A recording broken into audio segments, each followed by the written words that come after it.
Picture a room the size of a prison cell. Now fill it with fire. Not a pleasant fire. Not the kind that crackles in a drawing room while someone reads Dickens in a leather armchair.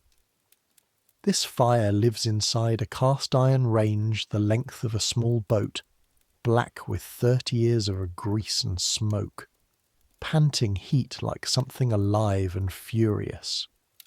The walls around it are the colour of old tobacco. The ceiling is brown, the floor is brown, everything is brown, slicked with fat and time and the breath of 1,000 desperate meals. Add a smell, add several smells layered on top of each other like geological strata.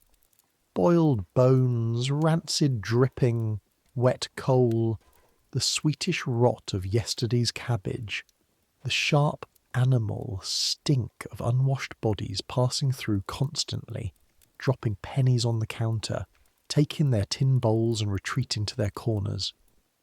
Underneath all of it, something deeper and more permanent, the smell of poverty itself, which is not one thing but a composite. Damp wool, skin that hasn't seen soap in a week, the particular metallic edge of hunger.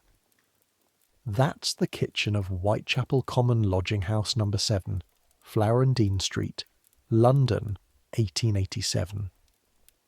Outside, a city of 5 million people, the largest on earth, the capital of an empire that colours a third of the world map red. The greatest metropolis of the greatest century of the greatest civilization, as its inhabitants will cheerfully tell you at some length if you let them. Inside, you, at 4:30 in the morning, scraping the residue off the inside of a pot so large you could bathe in it, if anyone in this building bathed, which they do not. Your arms ache from shoulder to wrist. Your knuckles are cracked. There is a burn on your left forearm 3 inches long from where the range caught you yesterday evening when you reached too fast. You've already forgotten about it. This is the 5th burn this month. You stopped counting after the 2nd. You're 15 years old, possibly 16. You lost track somewhere around last winter, and you are, right now, at this moment, before the lodgers wake and the real work begins. The only thing standing between 460 hungry people and complete chaos. So let's go. I make these history stories, and I should warn you, this one is going to get into the kitchen, really into it. The grease and the darkness and the things they cooked that no respectable person was supposed to know about, because that's exactly what history forgot to tell you about the Victorian poor. Everyone knows the workhouses, everyone knows the rookeries, everyone knows Oliver Twist asking for more, but nobody talks about who made the more. Nobody talks about the women in the underground kitchens of London's Flophouses, the lodging houses, the doss houses, the fourpenny kips, who stood at roaring ranges for 18 hours a day producing food that technically qualified as food, that technically kept people alive, that technically was sold for a price that technically made it commerce rather than charity. They were invisible. They were supposed to be invisible. The whole system required their invisibility to function. So, subscribe if you want, get comfortable, and if you're already asleep, I forgive you. Here we go. Your eyes open to darkness, not the soft darkness of a bedroom, not even the rough darkness of a dormitory. This darkness is warm and close and smells like coal smoke, because you sleep on a pallet behind the range. Not in a room behind the range, behind the range.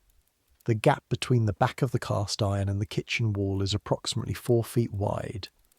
Your pallet, a sack stuffed with straw that has been restuffed so many times the straw has essentially become dust, fits in this space if you sleep on your side with your knees bent, which you do, which you always do. You haven't slept on your back since you were 11 years old. The range ticks and breathes above you.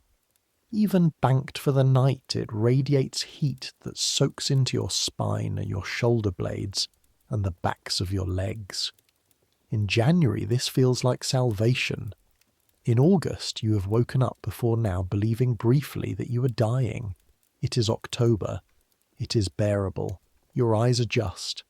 The kitchen resolves around you in the orange glow that leaks from the range grate. The long wooden table down the centre, scarred with knife marks and burns and the dark stains of 1,000 spilled pots. The shelves along one wall loaded with tin bowls and cracked crockery and 3 pots in different sizes that you know by the specific sound they make when you pick them up. The copper boiler in the corner that takes 45 minutes to fill and an hour to reach heat. The dripping tin hanging by the back door that you are never to let overflow. And the door to the passageway, which leads to the lodging rooms, already breathing the sounds of 100 people sleeping badly on narrow bunks in rooms designed for a quarter that number.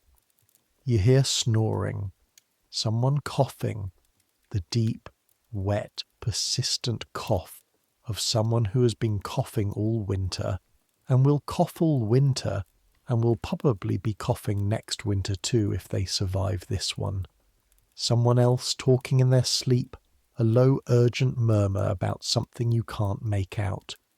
460 people, 3p a night for a bed, 2p for a bed on the floor, 1 penny for a place to lean against a rope, the 2p hangover where you drape your arms over a rope strung at shoulder height and sleep standing up.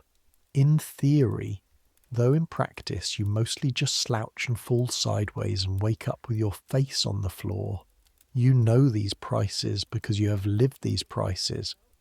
Before Mrs. Brennan took you on, before you found your way to this kitchen and this pallet and this particular patch of brown ceiling to stare at, you paid 3p on good weeks and 1 penny on bad ones.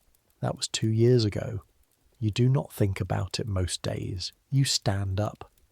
The first thing you do every morning is check the range. You do this before you put your shoes on, before you splash water on your face, before you do anything at all.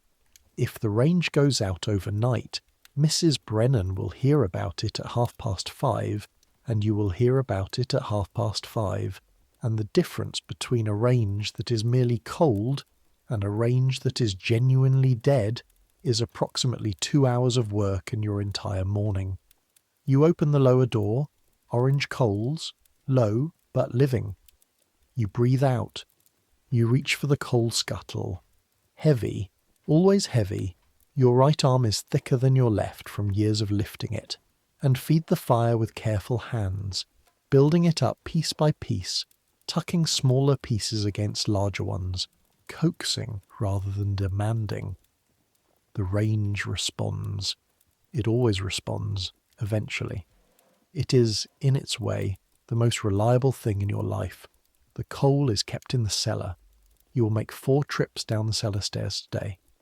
The stairs are steep and dark, and the 3rd step from the bottom is soft, has been soft for a year, and you have told Mr. Doyle who manages the house, and Mr. Doyle has told you he will look at it, and Mr. Doyle has not looked at it.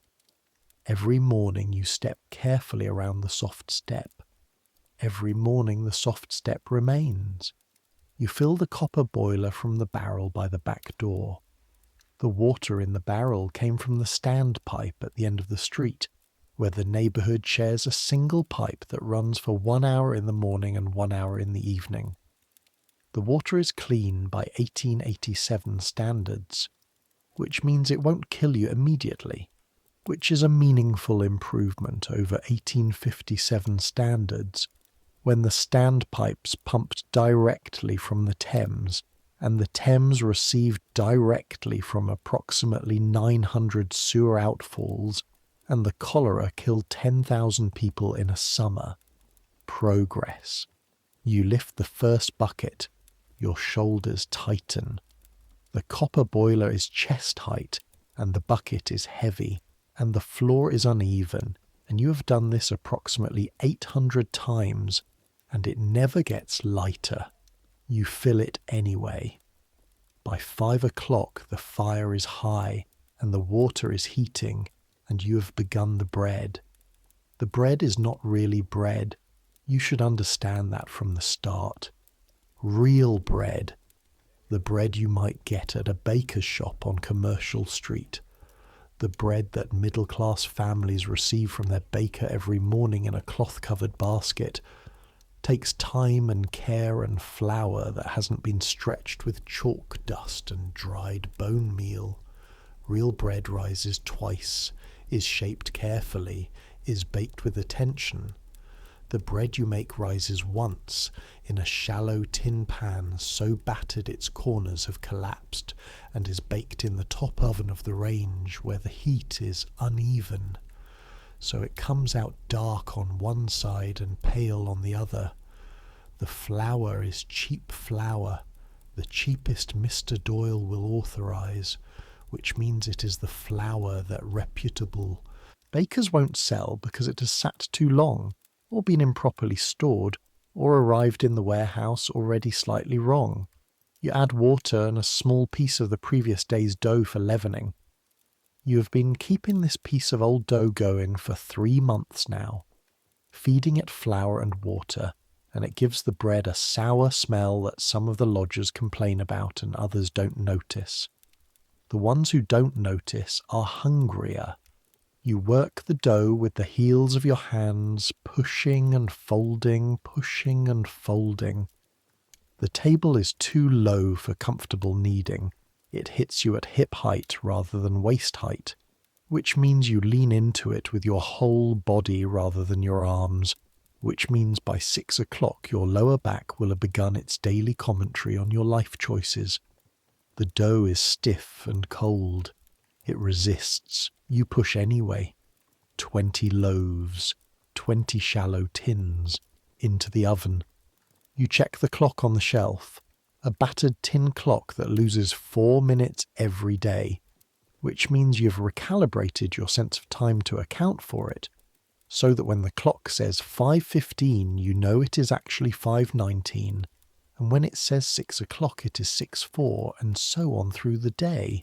An invisible calculation you perform automatically now, the way you automatically step around the soft stair. 5:19. You have 41 minutes before the first lodgers start coming down for breakfast. 41 minutes minus 4 minutes of drift, so actually 37 minutes, to get the porridge started, to get the tea urn lit, to slice yesterday's leftover bread for those who want something cold and cheap, to set out the tin bowls and the tin spoons, to... The back door opens. It is Nell. Nell Carey, 17 years old, who sleeps upstairs in the women's dormitory and arrives every morning at exactly this time with her shawl pulled tight and her eyes still half closed. She is the other kitchen girl. She's been here 3 months longer than you, and she's your closest friend in the world, which in practice means you share information about which lodgers are trouble and cover for each other when one of you is sick, and occasionally, on Sunday afternoons when work is light, sit together on the back step and say nothing at all, which is its own kind of luxury. Porridge, she says. Porridge, you confirm. She goes to the sack of oats in the corner without being told. This is the choreography of the kitchen. You each know your part so well that most mornings you could do it in complete silence, and many mornings you do. The oats are rolled oats, the cheapest kind, which come in 100-weight sacks that arrive on a cart from Brick Lane every Monday morning. You go through 2 of them a week. The oats cook quickly in boiling water, which is useful, and they have essentially no flavour on their own, which is less useful, and they have the texture of wet paste if cooked too long, which is the usual result given that you're cooking them in a single enormous pot and the bottom always cooks faster than the top. You solve this with constant stirring. Nell takes the long wooden paddle. It is 4 feet long and as wide as your hand, worn smooth with use, and begins working the porridge pot. You watch her for a moment.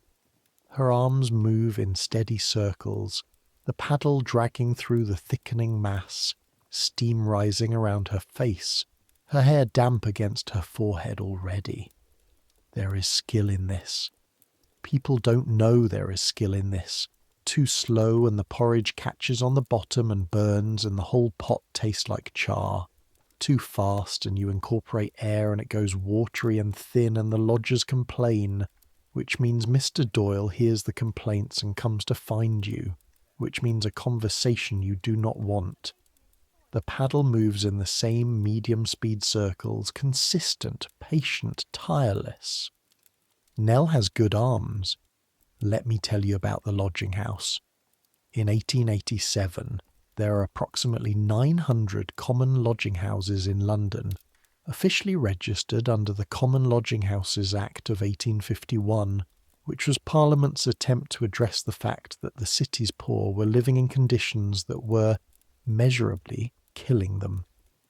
Before the Act, lodging houses were entirely unregulated. You could put as many people as you could physically fit into a space of any size, charge whatever you liked, provide whatever you liked, which is to say nothing, and the law had no opinion about any of it. After the Act, the law had opinions, specific square footage requirements per lodger, ventilation requirements, sanitation requirements such as they were, regular inspection by the police, who visited common lodging houses as part of their normal rounds. The effect of the Act was to make the worst conditions slightly less lethal and to create a massive amount of paperwork for people like Mr. Doyle. Number 7, Flower and Dean Street, is not the worst lodging house in Whitechapel. It is not even the worst on Flower and Dean Street, which in 1887 is described in a report by social reformer Charles Booth as the centre of the social residuum of the East End. The worst houses on this street are the ones that pack people 2 to a bunk and charge the same as houses that put them 1 to a bunk, and serve food, if they serve food at all, that is simply warm water with something dissolved in it, and use the term kitchen to describe a fireplace in a hallway. Number 7 has a proper kitchen. This is considered an amenity. The kitchen generates revenue.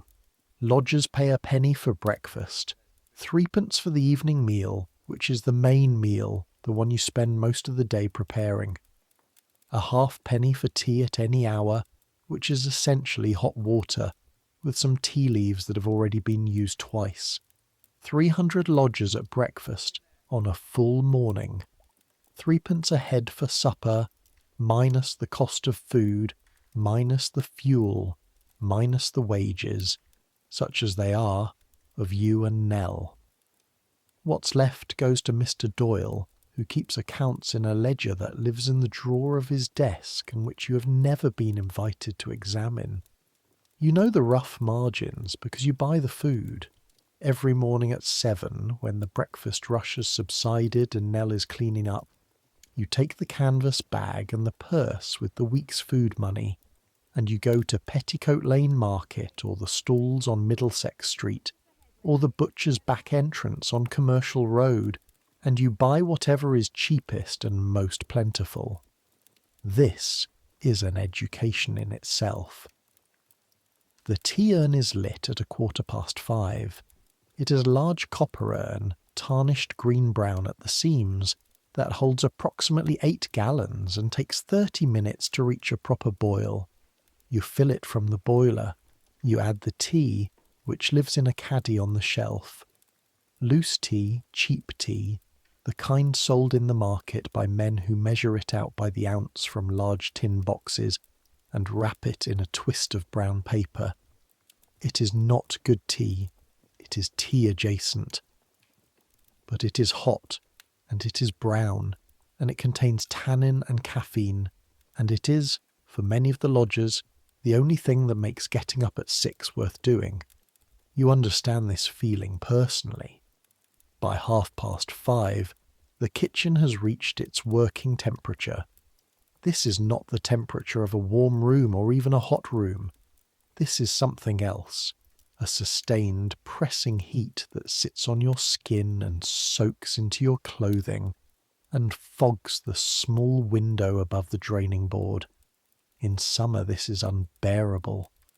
In October it is merely uncomfortable, and later in the winter it will become, paradoxically, almost pleasant, because outside will be cold enough that the kitchen's heat feels like something earned rather than inflicted. The range makes a sound when it reaches full heat, a low, settling sound, almost like a breath. Not quite mechanical, not quite alive, something in between. You hear it at 5:32 by the clock, which means 5:36 in actual time, right on schedule. You've been doing this job for 2 years, and you know this range the way a sailor knows a ship. Its moods, its tolerances, its particular ways of expressing complaint. The left side of the top oven runs hot. The lower back burner needs more coal than the others. The flue draws poorly when the wind is from the east, which means the kitchen fills with smoke on those mornings, and you learn to cook lower, leaning down away from the ceiling where the worst of it collects. Everything in this kitchen has a workaround. Everything is imperfect in specific, knowable ways that can be managed if you pay attention. You pay attention. At 6 o'clock by the actual time, the door from the passageway opens and they begin coming through. This is what the historians don't show. Not the conditions in general, not the statistic.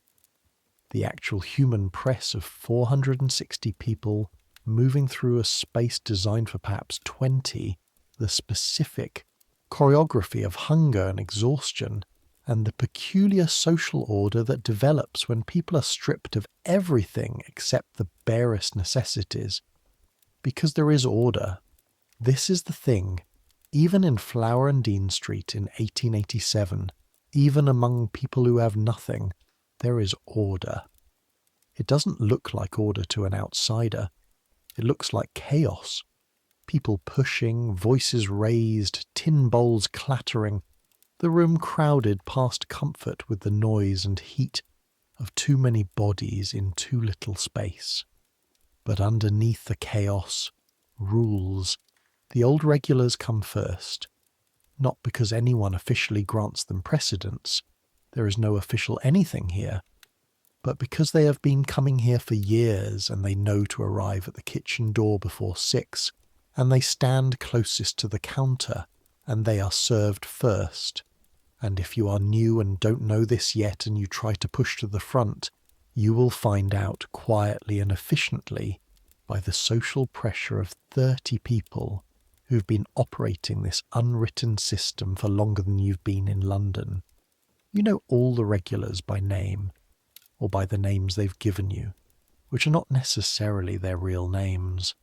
Half the people in this building use false names, not because they are criminals, though some of them are, but because false names are a habit developed over years of needing to disappear quickly. When your life might require you to be somewhere else by morning, carrying your real name around is a liability. Thomas Marsh is first in line. He is always first in line. He is perhaps 60 years old, possibly 45. It is genuinely impossible to tell because his face has been worked over by decades of outdoor labour and a drinking problem he has mostly but not entirely conquered. He worked the docks for 30 years. His hands are enormous and scarred, the knuckles permanently swollen, the fingers curved inwards slightly from decades of gripping ropes and hooks. He comes to the counter, holds out his bowl. You fill it with porridge from the large pot, 2 ladles. Regulation serving. You cut him a piece of bread, slightly too large, which you always cut him slightly too large. He has never once commented on this. He just takes the bread and the bowl and finds his spot at the long bench by the wall. Behind him, a woman with 3 children, the youngest carried, the older 2 walking with the careful attention of children who have learned not to be noticed. The woman's name is Annie. She has been here 6 weeks. She pays for herself and the 2 older children. The baby she carries shares a bed without the penny charge, which is technically not allowed under the rules Mr. Doyle has posted on the wall by the door, but which Mr. Doyle has chosen not to notice. You have seen women like Annie every week since you started working here. Women who've arrived at lodging house kitchen with children and a specific quality of looking, not helpless, not broken, but recalculating, working out what resources they have, what the next week requires, what can be stretched and what cannot. Annie holds out her bowl. You give her a ladle and a half. The children get their own portions. The baby you give a piece of bread torn into small pieces and soaked briefly in the edge of your porridge ladle to soften it. She doesn't say thank you. She gives you a look that means something, but you couldn't explain what. You move on. Behind Annie, a man you don't know, new. He arrived yesterday evening late, paid his 3p to Mr. Doyle, was shown a bunk in the men's dormitory on the 2nd floor. He is perhaps 30, thin in the specific way of someone who has been eating badly rather than not eating at all, the thin of gradual reduction rather than sudden scarcity. He's wearing good clothes that have been worn badly. The collar of his coat is fraying. His boots are quality but cracked across the toe. A man who used to have money, or was adjacent to money and no longer is. He looks at the porridge with an expression you know. You've worn that expression yourself. The expression of someone who grew up understanding porridge as a thing you ate by choice, and is now confronting porridge as a thing you eat because it is what there is. He takes his bowl without speaking, sits at the far end of the bench, away from the others, and eats looking at the wall. You don't think about him again. You can't. There are 80 more people behind him, and the morning is moving. The serving is a physical act. Your right arm lifts and tips the ladle constantly. A pendulum motion. Ladle into pot, ladle over bowl, tip, withdraw, repeat. You develop a callus on your palm from the ladle handle within the first month of the job. The callus has its own topography now, ridges and hard patches in specific places corresponding to specific grip positions. Nell works beside you, cutting bread. Her knife is large and slightly curved, worn from years of sharpening. She cuts with practiced speed, not looking at the bread, looking at the next person in line, anticipating the serving size by the size of the person. Bigger person gets more bread. That's not official policy. It's Nell's personal calibration, which she performs without being asked, and which you have adopted. The bread is still warm from the oven. This is the best thing about it, the one thing that redeems it from its other shortcomings. For 3 minutes after it comes out, even this bread, this pale on one side, slightly sour, imperfectly leavened bread, smells the way bread is supposed to smell. You let people hold their slice for a moment before they move away. You don't say anything. You just pause slightly in the motion before you hand it over. Some people notice, most don't. By 6:30, the first rush is over. The bench by the wall is full. The small tables in the corner, 4 of them, chipped and uneven, sized for 2 but used for 3 or 4, are occupied. The noise is high and specific, not shouting mostly, but the overlapping conversation of many people in an enclosed space, amplified by stone walls and a low ceiling. You stand at the counter and listen to the shape of it. After 2 years, you can read the room by sound the way a sailor reads weather. The underlying tone of this room right now is ordinary, morning, hungry, tired, not dangerous. The sound of people filling a necessary hole before the day asks things of them. The dangerous sound is different. You've heard it on bad nights, when someone's drunk, when a fight is starting, when the room's collective mood has tipped past tired into something else. That sound has a different frequency, a pressure in it, something gathering. You've learned to hear it before it breaks. This morning, ordinary, you exhale. Nell hands you a cup of tea. You drink it standing up because you are always standing up. Mrs. Brennan arrives at 7. She arrives at 7 every morning except Sunday when she arrives at 7:30, and she enters through the back door because the front door is for lodgers and Mr. Doyle. And she has never, in the 11 years she has run this kitchen, entered through the front door. She is perhaps 50.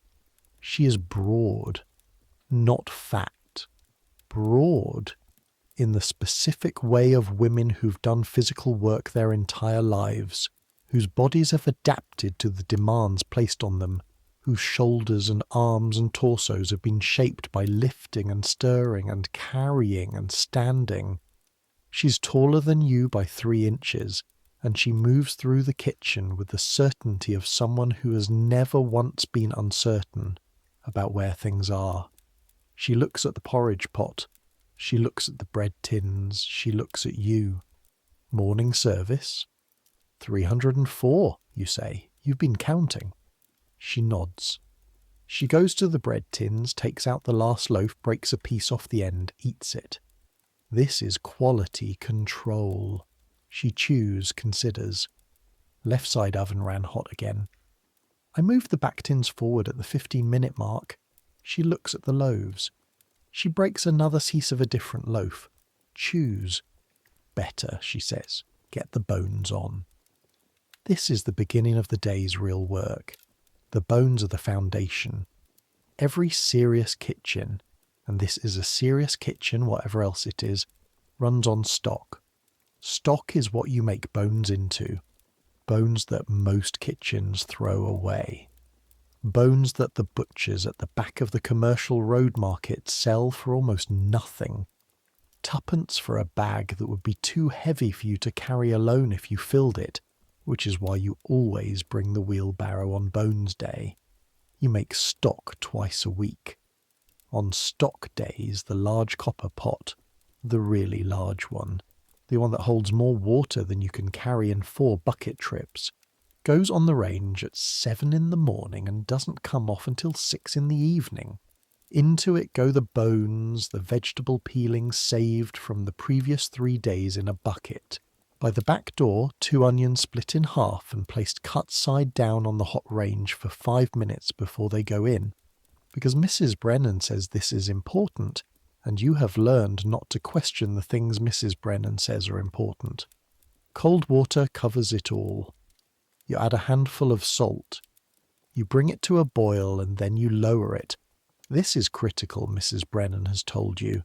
The thing that separates stock from mere hot water. You lower it to just barely simmering. The surface trembling rather than rolling, and you leave it. For 11 hours. During those 11 hours, you will pass the stock pot 40, 50, 60 times on your way to other things. You skim the surface when the grey-brown foam rises. You top it up when the water level drops. You adjust the flame by a quarter turn when the simmer creeps back toward a boil. The stock changes over those 11 hours. At 9 in the morning it smells like dishwater with ambitions. By noon it has become something deeper, more serious, with a colour like weak tea and a smell that fills the back of your throat with the suggestion of food without quite delivering it. By 4 in the afternoon it is dark and thick and properly, seriously, unmistakably a stock, a foundation, a beginning, a liquid that makes other things possible. This is the invisible architecture of every meal this kitchen produces. The supper tonight will be soup. The soup will be good, not the way a restaurant soup is good, but good for what it is and what it costs and who it's feeding. And it will be good because of the stock, and the stock will be possible because of the bones, and the bones cost twopence for a bag from the butcher's back door. There is a kind of genius in this, a specific, unacknowledged, unremarkable genius that lived in the hands of women who ran kitchens like this one and was never written down and is mostly gone now. At 7:15, while the stock is coming to its first boil, Nell leaves for the market. This is her morning task. She takes the canvas bag and the purse, 6 shillings and 10 pence for today, the week's food money divided by 7, which means slightly less than a shilling a day to feed 460 people, 1 hot meal each, which is the calculation you made when you started doing the buying and which still, even now, gives you a specific feeling in your chest that is not quite nausea but is adjacent to it. You know what a shilling buys in Petticoat Lane. You know what it doesn't buy while Nell is out and the morning service is cleaning up and the stock is beginning its long day's work. You sweep the kitchen floor. This takes 20 minutes. The floor is flagstone, old, slightly uneven at the joints, stained in overlapping patterns that record every spill of the last 30 years. You sweep from the back toward the front, working the broom in short strokes, corralling the debris toward the door. Today's debris, a handful of split oats scattered across a wide area because the sack was poorly tied, crumbs of bread in a radius around the cutting board, a small pool of tea near the urn, already dried to stickiness, something dark in the corner near the coal scuttle that you prefer not to examine closely. You sweep, and the physical task empties your mind, and in the emptied mind you make your day's inventory. Stock needs skimming at 9. Vegetables need cutting by noon. The bread tins need washing, and the bread for tomorrow needs its first proof by 3. The evening serving is at 6 and preparation starts at 4, which means the cut vegetables need to be in the stock by 2, and that floor won't clean itself any faster with you staring at it. Mrs. Brennan, at the range, doing something off the top burner, not looking at you. I know, you say. Do you? It's not really a question. It's a reminder that your face was doing something she noticed, which means you were in your head, which means you were not paying attention to the floor, which means the floor was not getting swept, which is the actual job. You sweep the floor. At 8 o'clock, Nell returns from the market. You hear her before you see her. The wheelbarrow's loose wheel announcing her down the back passage.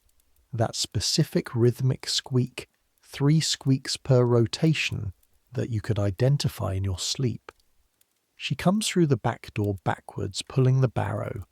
Into the kitchen comes a large cabbage, 3 of them actually, their outer leaves already, beginning to yellow, bought at the reduced price for that reason. Potatoes, 1.5 stones at least, in a net sack. Small potatoes, irregular, the kind that sell cheap because they are too much trouble for households that have the luxury of being particular. 2 bundles of carrots, limp but salvageable. 6 turnips, a paper parcel that will contain offal, liver probably, or kidney, or what the market sellers euphemistically call the other bits, which means the parts of an animal that polite cookbooks do not mention, and which you have become, over 2 years, expert at preparing. And a large paper twist that Nell sets on the table separately, with a specific look. Dripping, she says, £1/2. Mrs. Atkins at the corner let me have it for 2pence. Dripping is rendered beef fat. the liquid skimmed from the roasting pans of the households that still roast beef, which in Whitechapel in 1887 is not many households, and the ones that do are the ones who can afford to, and who give their kitchen scraps to the sellers at the market gate, rather than using them themselves. Dripping in a flophouse kitchen is both ingredient and currency. It goes into the cooking. It spreads on bread for the lodgers who can afford a halfpenny extra. It is, calorie for calorie, one of the most efficient things you can put into a body that is not getting enough calories. You take the twist, open it, smell it. The fat is clean, good, recent, not rancid. You rewrap it and put it in the cool box by the back door. What's the offal? Lights. Lights. That's lung. You have a reliable way with lights. Long braising, a long time in the stock pot, with onions and whatever herbs you have, which today will be dried thyme from the bunch on the shelf. Cooked right, lung has a texture that is not unpleasant, and a flavour that is mild enough to carry whatever you cook it in. Cooked wrong, it is something you cannot serve. You have the technique. How's the market, you ask? Cold. Nell is unwrapping the cabbage, stripping the yellow outer leaves. Mrs. Morgan at the stall with the root vegetables told me the price of turnips went up again. Something about the harvest in Lincolnshire. There is always something about the harvest in Lincolnshire, or in Essex, or in Kent. The food prices of London's poor are directly connected to the agricultural conditions of the English countryside, and the English countryside in 1887 has been having a difficult decade. The Great Agricultural Depression has been running since the mid-1870s. Grain prices have collapsed. Cheap American wheat flooding the market. The British farmer unable to compete. Which is good for bread prices, actually. But root vegetables, meat, the things that weren't grown at industrial scale in the American Midwest, those prices move with the English weather. And the English weather has opinions. You take the potatoes first. 1.5 stones of potatoes, small and irregular, need to be peeled before noon. You take the bucket to the far end of the table, settle your stool and begin. The peeling knife is small and slightly hooked, worn to a curve over years of use so that it sits exactly right in the curl of your fingers. You've been using this knife since your first week. You know its weight, its balance, the angle at which the blade bites cleanest. Peel a potato. Drop it in the water bucket. Next potato. The movement is so deeply habitual that your hands do it without instruction from your brain, leaving your brain free to do other things. This is the advantage of repetitive work that nobody mentions in the discussions about the numbing effects of repetitive work. It is, in its way, a kind of meditation. Your hands move, the potatoes pile up in the bucket, and your mind goes where it needs to go. It goes to the man in the good coat who ate his porridge looking at the wall. You've been here long enough to read the lodgers the way Mrs. Brennan taught you to read the range, by symptoms, by temperature, by the small specific signs that tell you what's coming.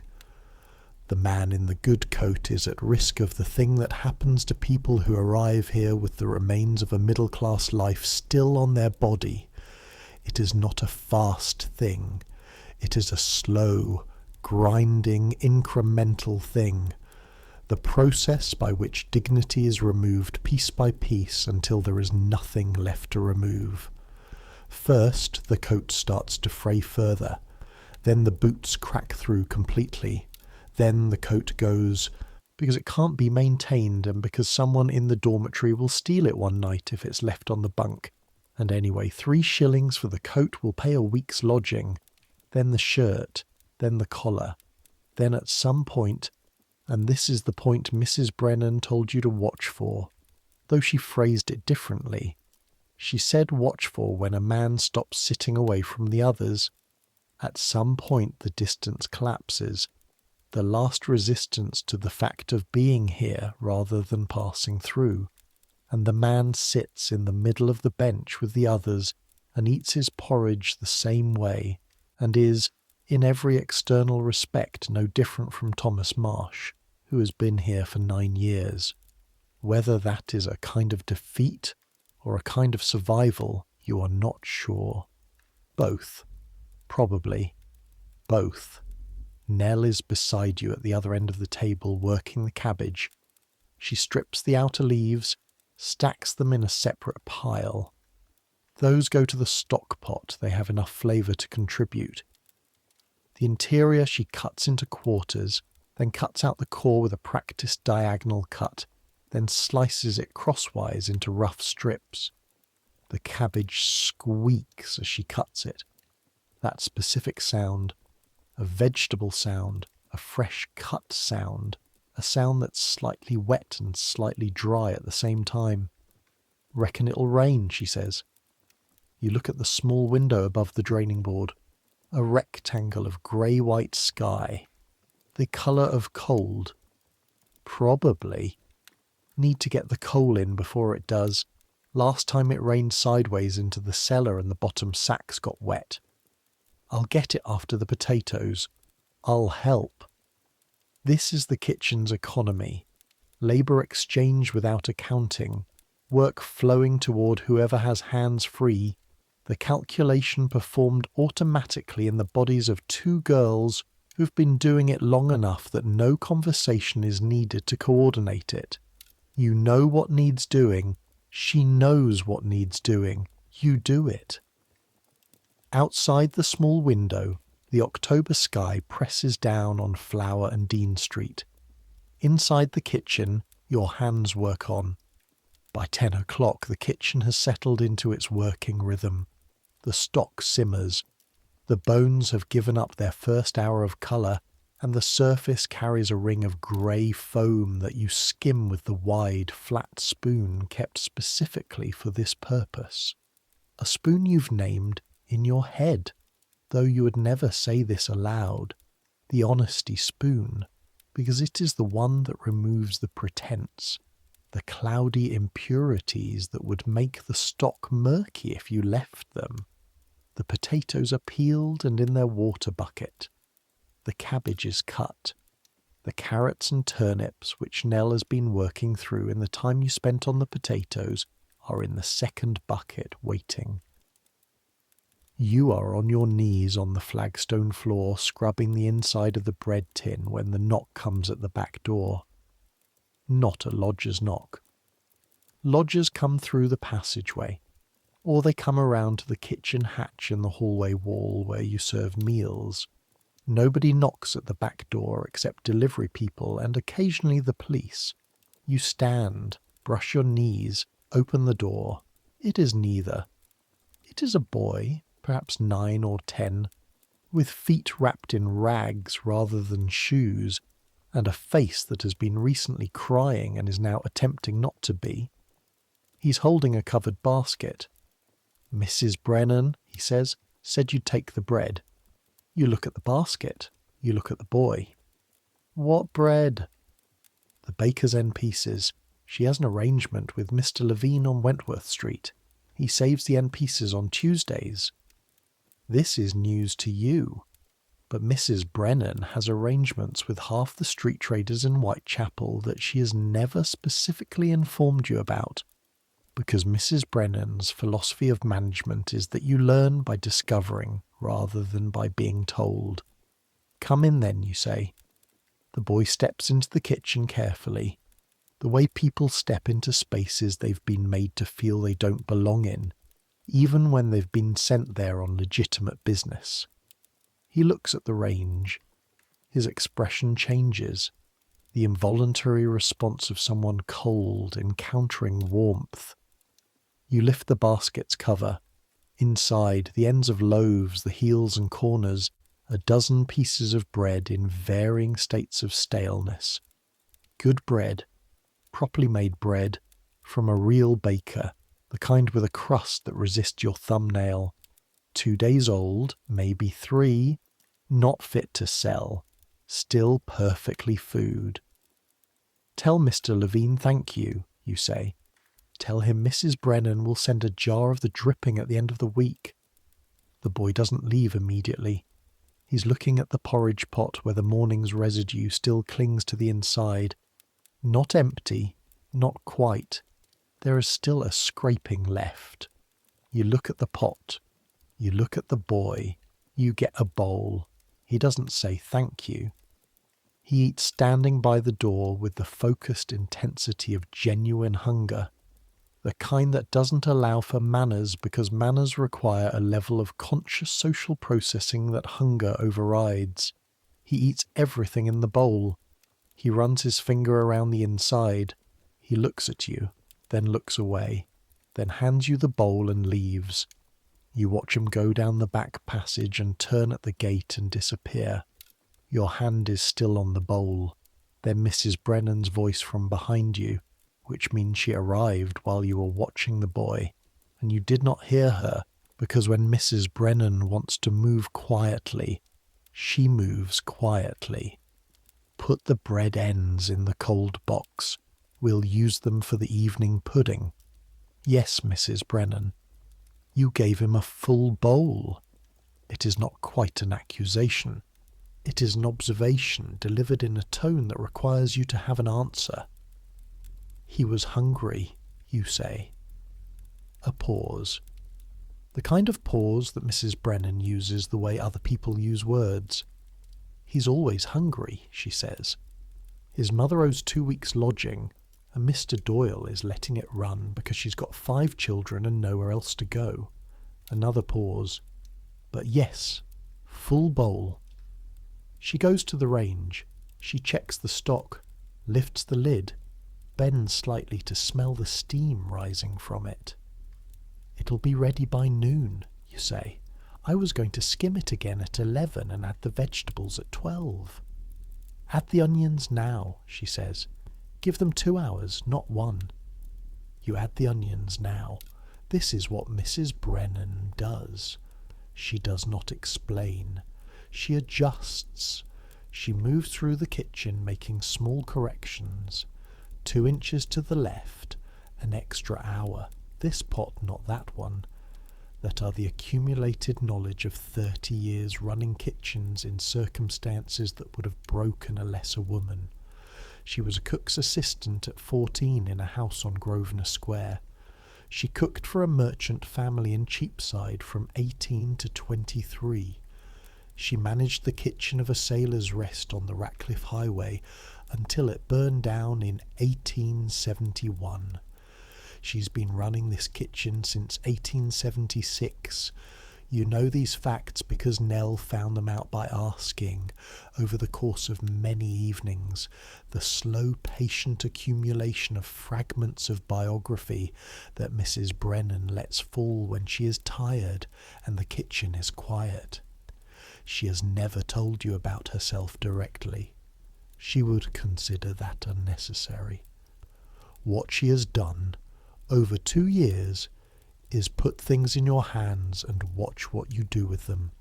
A turnip, a knife, the porridge paddle, the accounts book for the food buying, which she handed you on a Thursday morning 6 months ago with the words, "You'll do the market now," which was both a promotion and a responsibility, and a statement of something she had observed in you that she's never named and probably never will. She gave you the key to the cold box last month. You keep it on a ribbon around your neck. At 11 o'clock, while you're skimming the stock for the 3rd time, the kitchen fills briefly with a sound from the passageway. Raised voices, a crash, the particular sharp knock of a wooden object hitting a floor. You put down the skimming spoon. Nell looks at you. You look at Nell. Mrs. Brennan, who is at the table shelling the dried peas she found in the back of the dry goods shelf and wants to add to tonight's soup, does not look up. She shells peas. "Not our business," she says, "until it comes through that door." The voices rise for a moment, peak, then subside into grumbling. Footsteps going up the stairs, a door closing. Whatever it is, it stays in the passageway. You pick up the skimming spoon. "Mrs. Brennan," Nell says, still not quite casually, "did you hear what happened on Bucks Row?" A pause in the pea shelling. "I heard," Mrs. Brennan says. "Bucks Row is 4 streets from here. This past August a woman was found murdered there. Another in September on Hanbury Street, which is less than 5 minutes' walk. The newspapers have given the killer a name. You have seen it on the broadsheets, pasted on the hoardings, heard it in the market.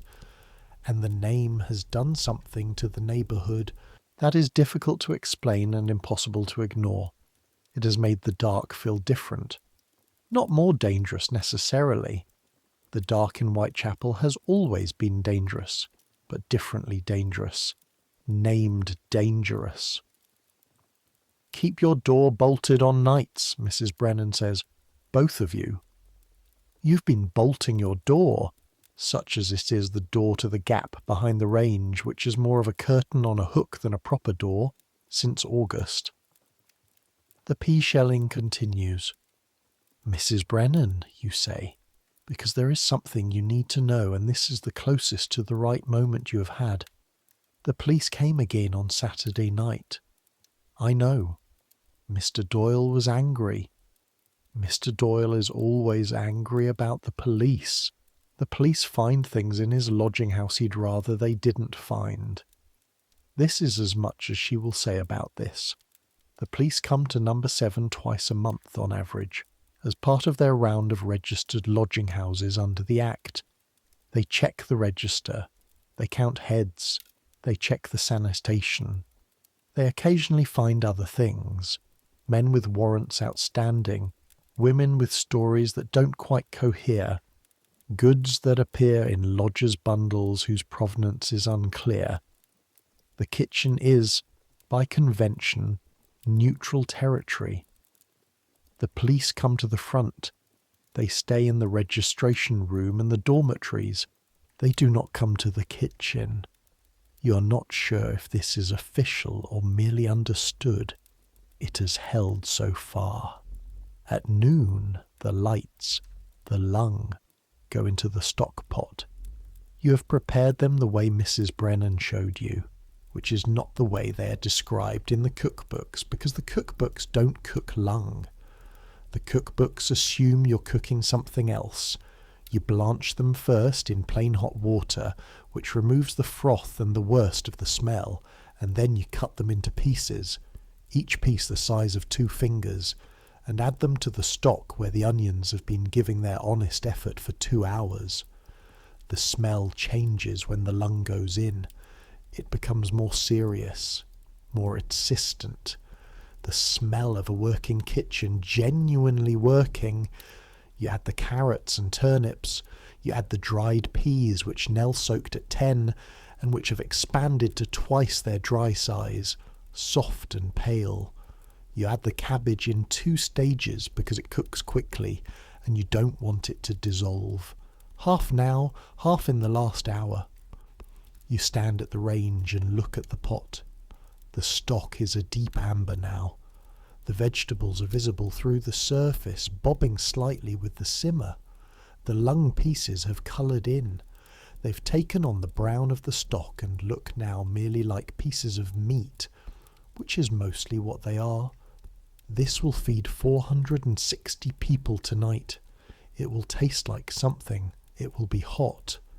It will contain protein from the lung and starch from the potatoes, which will go in at 2 o'clock, and vitamins from the vegetables and energy from the dripping you will stir in at the end, a tablespoon to the whole pot, which is nothing per portion but something over a pot this size. It is not enough. It is never enough. Not really. 1 hot meal a day is the mathematical minimum, and the mathematics of survival is not gentle. But it is what the budget allows. It is what your hands can do with 6 shillings and 10pence and the bones and the baker's end pieces and the dripping from Mrs. Atkins at the corner. You do what you can with what there is. That is the kitchen's whole philosophy condensed. You eat your own dinner at 1 o'clock standing up.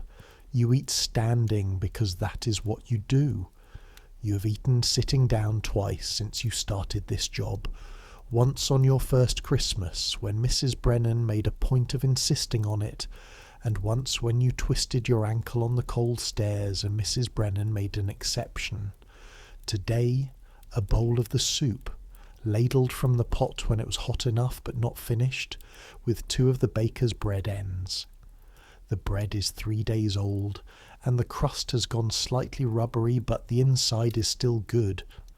A real baker's bread has a density and a flavour that the bread you make cannot replicate, and even 3 days old it is recognisably superior. You eat quickly because the afternoon has its own logic, and the logic will not wait for your dinner. The potatoes go in at 2. They've been in their water bucket for 7 hours, which means they've given off their surface starch and the water has gone slightly cloudy around them, which is what you want. It means they'll hold their shape in the soup rather than dissolving into it. You put them in with the care of someone who knows that potato texture in a soup tells you everything about the cook's attention. Too early and they turn to mush, and the soup becomes a paste. Right time and they're present. Pieces that a person's spoon can find and lift. Something with weight and substance. Something that feels like a deliberate ingredient rather than an accident. 2:15. You wash the bread tins for tomorrow's loaves. The tins are large, shallow, slightly dented. Each dent a specific history of being dropped or knocked against the range or wedged into the oven shelf too hard. You wash them in the hot water from the boiler, scrubbing with the wire brush that hangs by the draining board, getting into the corners where old bread has calcified into a crust that requires actual force to remove. Your fingers are red from the hot water.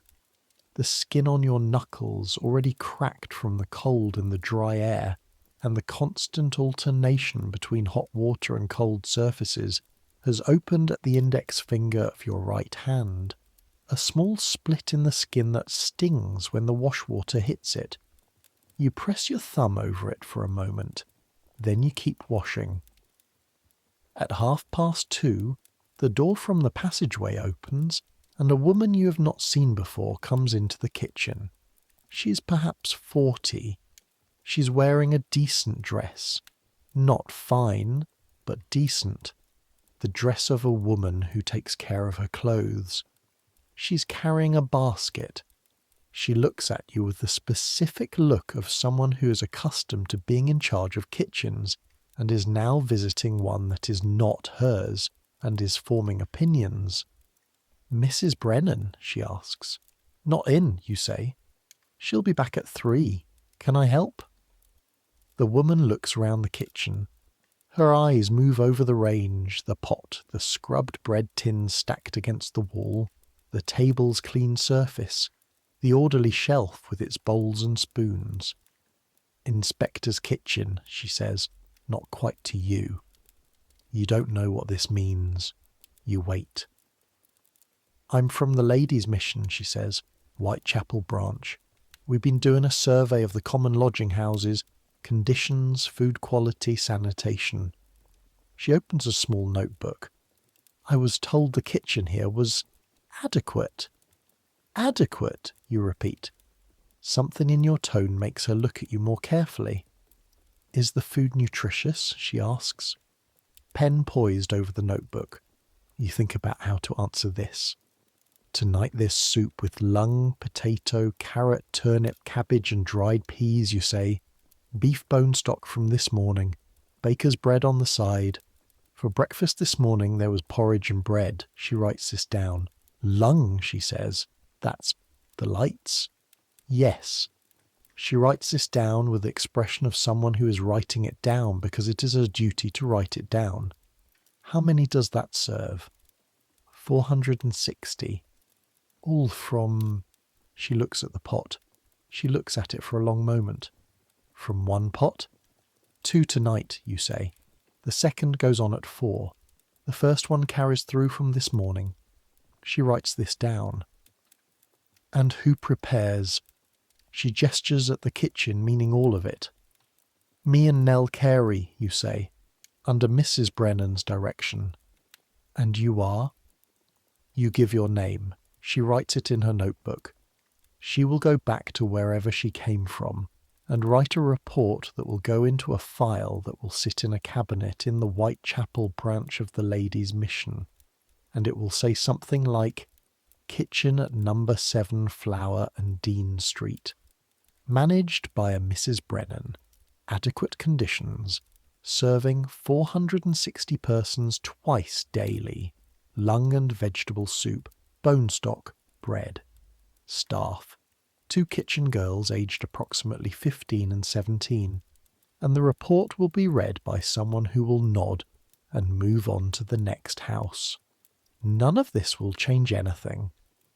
But you give her the information clearly because she asked, and because the truth of what this kitchen produces every day seems worth stating out loud, even if it's only going into a notebook.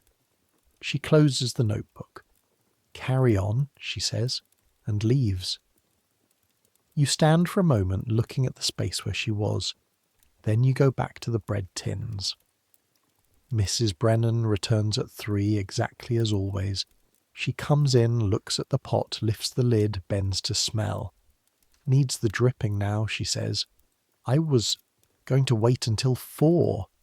Now, she says, let it have an hour to come through. You get the dripping from the cold box. You measure out the tablespoon. Heaped, slightly heaped. You've learned this. And stir it in with the long paddle. The fat disperses into the stock, spreading in thin rivulets across the surface before it is incorporated, adding its particular depth to the flavour. A woman from the Ladies' Mission came, you tell her. She was doing a survey. Mrs. Brennan makes a sound that is not quite a word. She asked if the food was nutritious. What did you tell her? I told her the menu. A pause. Good, says Mrs. Brennan. That's the right answer. She looks at you for a moment. Not evaluating exactly. Something else. The look of someone who is calculating a distance. You need to know the cost of everything this kitchen produces, she says. Every ingredient, every fuel, every hour of labour. You should be able to say, of any meal, exactly what it cost per person and exactly what it provided per person. You think about this. Why, you ask? Not challenging, genuinely asking. Because, she says, information is what stands between you and someone else making your decisions. She turns back to the range.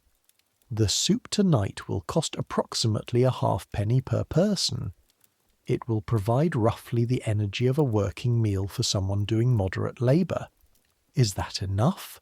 No, it is not enough. But it is what the money allows. When you know those numbers exactly, you can argue for a bigger budget. You can say, for another 3p a week I can add this. For another penny I can do that. Without the numbers, you're just a girl with opinions. She pauses. With the numbers, you're the person who runs the kitchen. This is the most Mrs. Brennan has said to you at one stretch in 2 years. You don't speak. You let it settle. Get the second pot on, she says. The second pot goes on at 4. It is a slightly smaller pot, still large enough that you need both hands and your full body weight to move it empty. And it will carry a version of the first pot's soup, stretched with more water and more stock and the remaining vegetables, to serve the late arrivals and the people who've been out all day working or looking for work or doing the things people do when they need money and the legitimate options have been exhausted. The evening service starts at 6. Between 4 and 6 is the most sustained, relentless period of the day. Everything is happening at once. The bread for tomorrow needs mixing and its first proof. 30 minutes of kneading 20 loaves, then into the tins and covered with damp cloths to rise.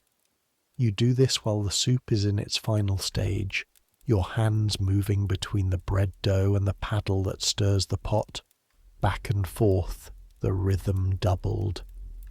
The bread ends from the baker get torn into a rough pudding with some of the morning's leftover porridge and a scraping of jam from the jar on the shelf.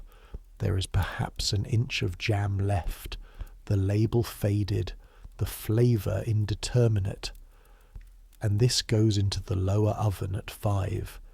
It will emerge at 6 as something that qualifies as pudding in the same way the bread qualifies as bread, not the thing itself, but an honest effort in the direction of the thing.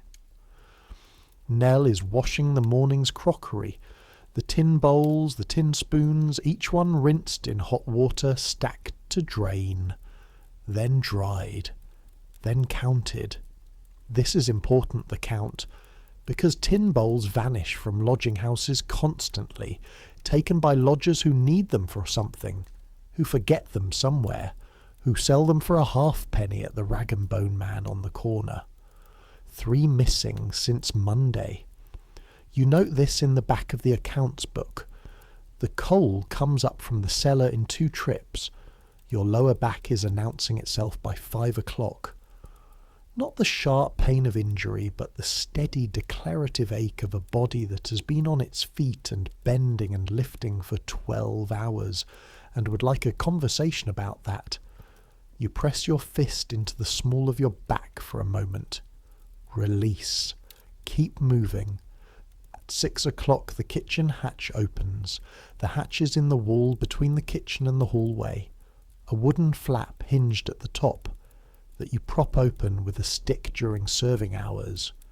Through it, the lodgers pass their bowls and receive their soup, their bread, their pudding if they've paid the extra halfpenny. The evening service is different from the morning. In the morning, people are moving, leaving. The transaction is efficient. Get your porridge, go. The morning carries urgency because the day is waiting. In the evening, people arrive already carrying the day. Their faces have the specific texture of extended effort. The particular blankness that settles over a face after 8 or 10 or 12 hours of labour. The expression of someone running purely on necessity with nothing spare for anything else.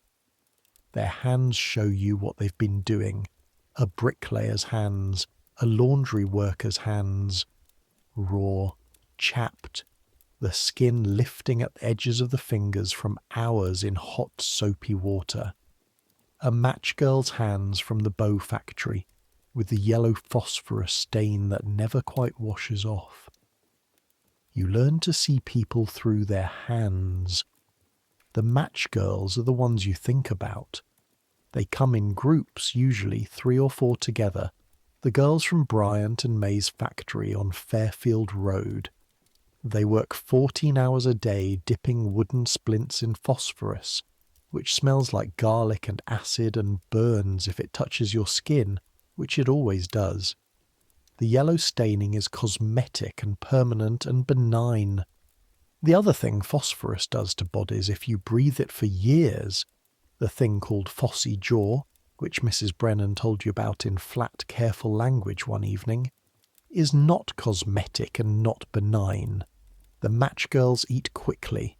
They leave tips of themselves on everything they touch, the counter, the bowls, a faint chemical trace that you've become so accustomed to that you no longer smell it consciously. They are 14, 15, 16, 17. One of them, you know her name, it is Clara, always asks if there is any bread left over at the end of the service.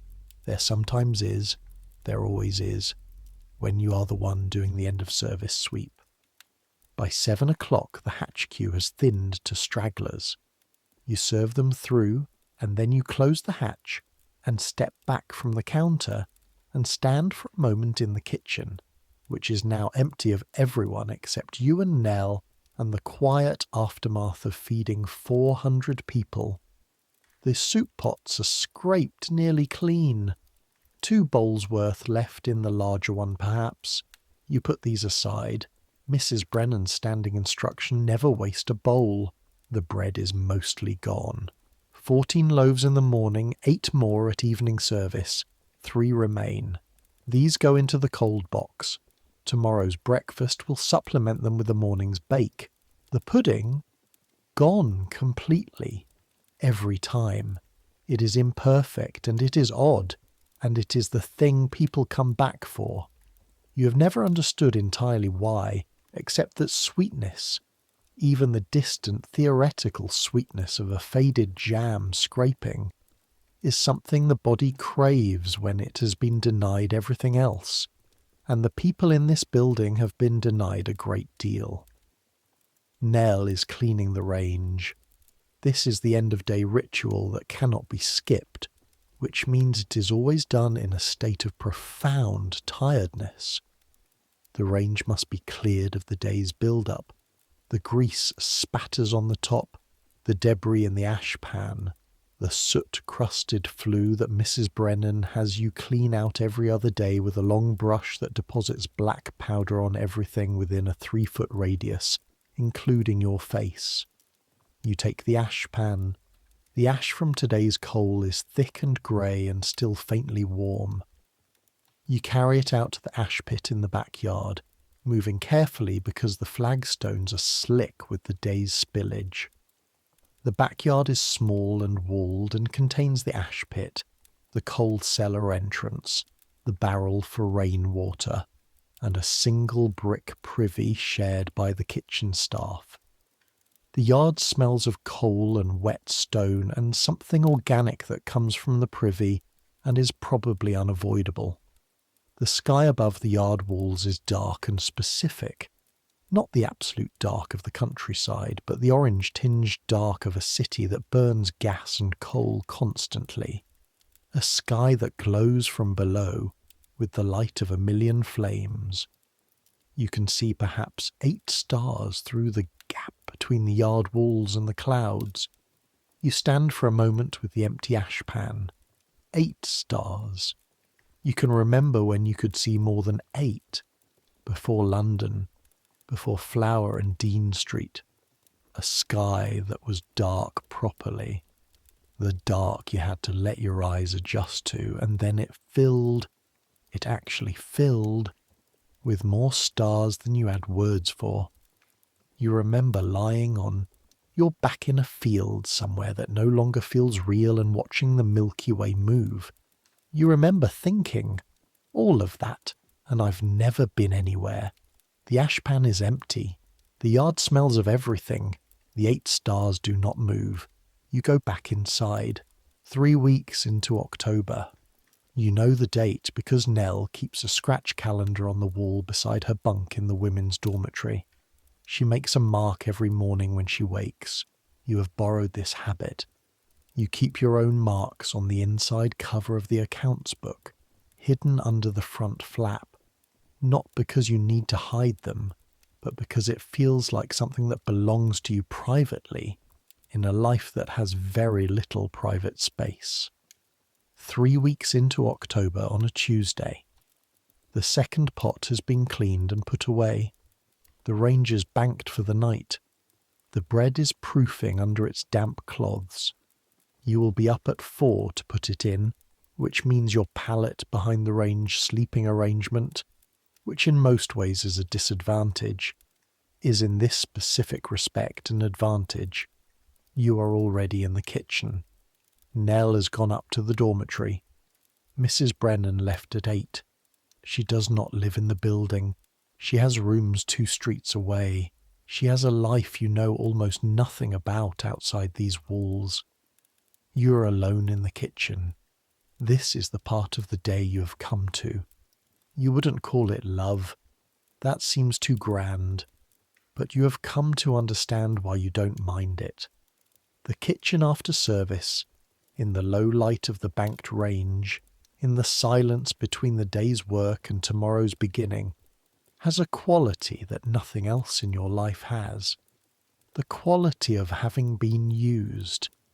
The exhausted satisfaction of a room that has done the thing it was built to do. You sit on the stool at the end of the table with your feet up on the rung below, which brings your knees up and takes the pressure off your lower back. You eat what's left in the smaller pot. 2 ladles of cold soup, the flavours concentrated now, thickened by time, the potato pieces denser and more floury than they were at service. You eat with the kitchen spoon, the big one. The building settles around you. In the dormitories above, 460 people are moving towards sleep, or toward the approximation of sleep that this building allows. You hear the floorboards, the occasional voice, the persistent cough, the range ticks, the fire breathes behind its grate. You're almost at the edge of sleep yourself, the particular suspended state that comes after physical exhaustion when you're upright, where your thoughts begin to lose their connective tissue, when you smell it. Burning. Not the range is burning. You know the range is burning.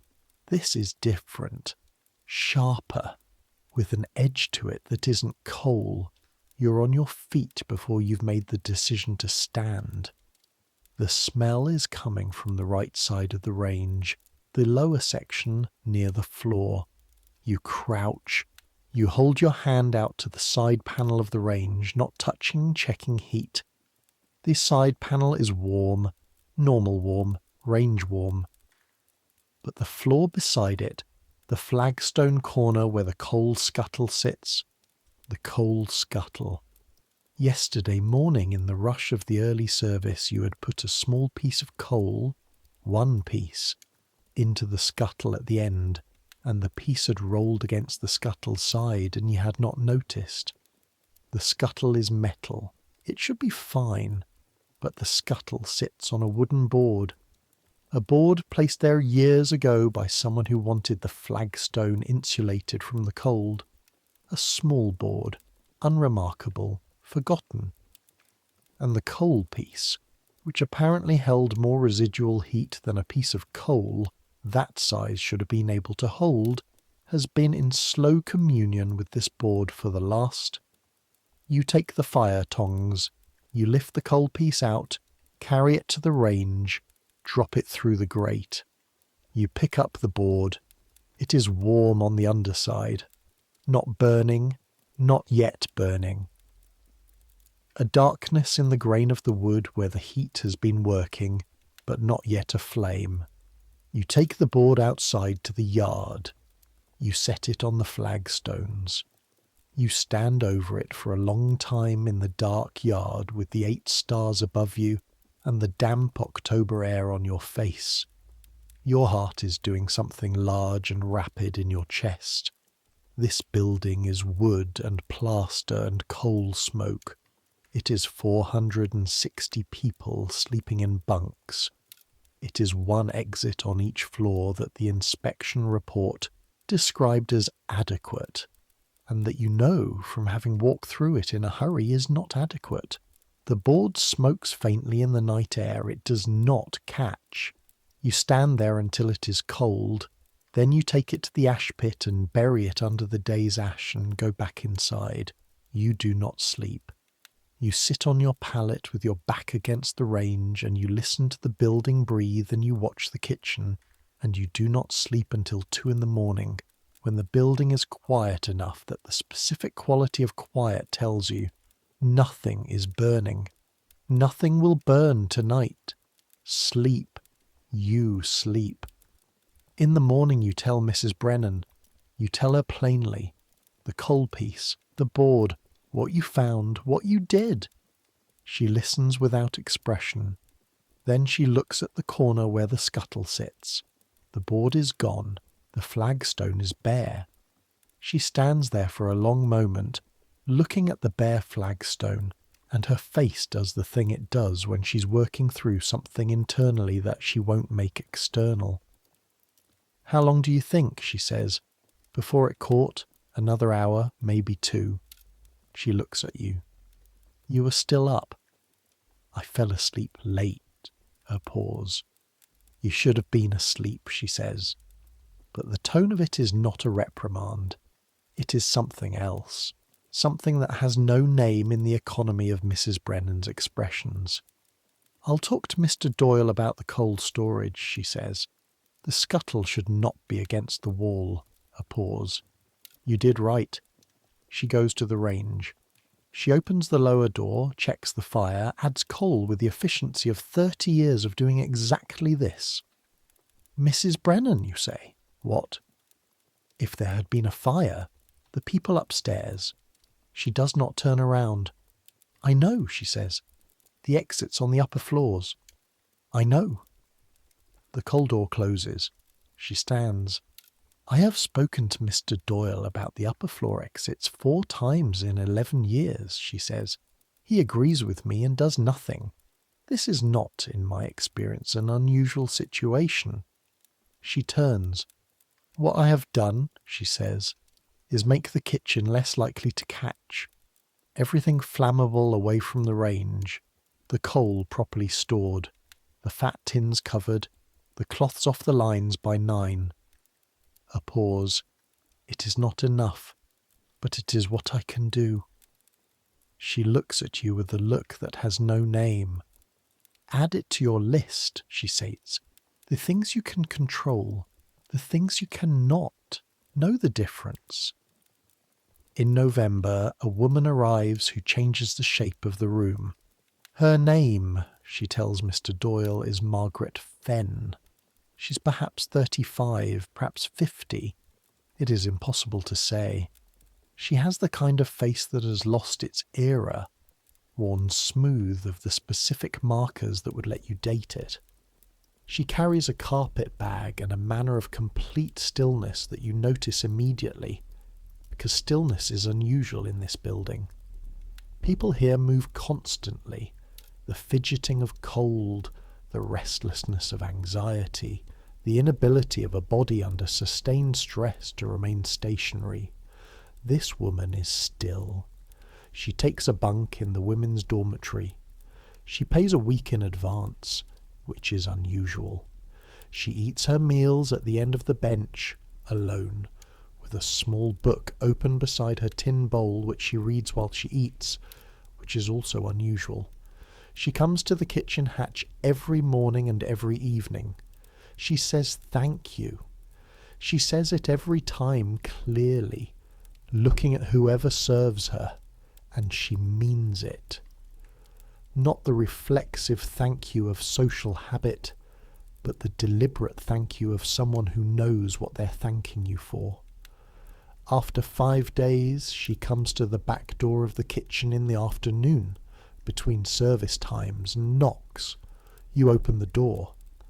May I ask you something, she says. Mrs. Brennan's not. I was asking you, she says, not unkindly. You step back. She comes in. She looks at the kitchen the same way the Ladies' Mission woman looked at it, but differently, with recognition rather than evaluation, like someone who knows what they're seeing. You do all of this, she says, not a question. You and the other girl, and Mrs. Brennan's direction. How long? 2 years. She looks at the pot, the bread tins, the range. She looks at your hands, which you become briefly uncomfortably aware of, the cracked knuckles, the burn scar on your left forearm, the permanent roughness of skin that has been in hot water and cold water and rough work for 2 years. I write, she says, for a paper, a small paper, not the Times. She says this last with a slight inflection that might be humour. About, she pauses, about conditions, about how people live, about what they manage with very little. A long pause. I would like, if you would allow it, to write about this kitchen. You look at her. You think about the Ladies' Mission woman and her notebook. You think about the report in the file in the cabinet. Would it change anything, you ask? She looks at you steadily. Possibly not, she says. Writing things down doesn't always change them. Sometimes it just witnesses them. Says, this happened. This was real. These people existed and did this work, and it mattered. The range ticks behind you. Mrs. Brennan would need to agree, you say. Yes, she says. I'll speak to Mrs. Brennan. She turns to go, then stops. Your bread, she says over her shoulder. The bread you make here, the smell of it in the mornings. I've been in 100 lodging houses, and this is the only one where the bread actually smells like bread. She leaves. You stand in the empty kitchen for a moment. Then you go back to the potatoes. There is a way onto the roof of number 7 Flower and Dean Street that Mr. Doyle does not know about, or knows about and has chosen not to address, which in this building amounts to the same thing. The way is through the window at the end of the upper dormitory corridor, a window that sticks in summer and opens easily in winter, which is backwards from how windows usually behave, and which Nell explained to you as the wood contracting in the cold. Through the window, across a 6-inch ledge that requires you to turn sideways and move carefully, and then up a drain pipe, cast iron, solid, older than the building it's attached to the flat section behind the central chimney stack. Nell showed you this in your first month. She showed you casually as though it were obvious, the way she shows you everything. Here is the thing, take it, use it. You go up on a Sunday morning in late November when the sky is doing something extraordinary. It has been doing it since you woke up, visible from the small kitchen window. A low morning light, flat and silver, coming from a gap in the clouds to the east, and hitting the city at an angle that makes everything briefly unfamiliar, makes the brown and grey of it go gold. The ledge is cold under your hands, the drain pipe is colder, iron cold, the cold that goes through your gloves in the first second of gripping. You climb quickly, hand over hand, the way Nell showed you, not thinking about the height. Because if you think about the height, you will slow down, and slowing down is when things go wrong. And then you are on the roof. The roof of number 7 is perhaps 20 feet above the street. In the geography of Whitechapel, this is not high. The surrounding buildings are taller, the church on Commercial Street taller still, and in the middle distance the dome of St. Paul's rises above everything 3 miles away and dominant even from here. The thing that tells you where the city's centre is the way a compass tells you north. But 20 feet above Flower and Dean Street is enough. You stand behind the chimney stack with the flat roof under your feet, and you see it. London in November morning light, east toward the river, the maze of Whitechapel and Stepney, rooftops layered against rooftops, chimney stacks in their hundreds, each one breathing its own thread of coal smoke into the air, the threads combining into a single low haze that sits over the city like a second sky. Below and between the rooftops, the streets are already moving. You can see motion without detail, the ant movement of the Sunday morning, lighter than a weekday but never still. West, toward the city proper, the streets widen slightly in your imagination if not in reality. The buildings change character. The church steeples multiply. You can count 7 church towers from here without moving your head. 8, if you count the one whose tower is half hidden by the brewery chimney to the south. South, the river. You can't see it directly.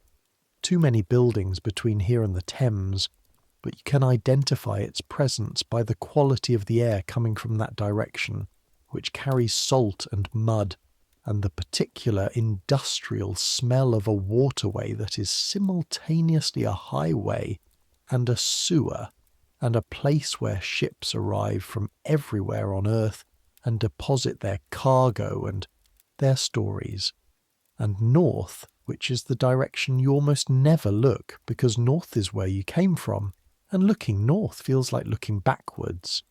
Fields. Not close.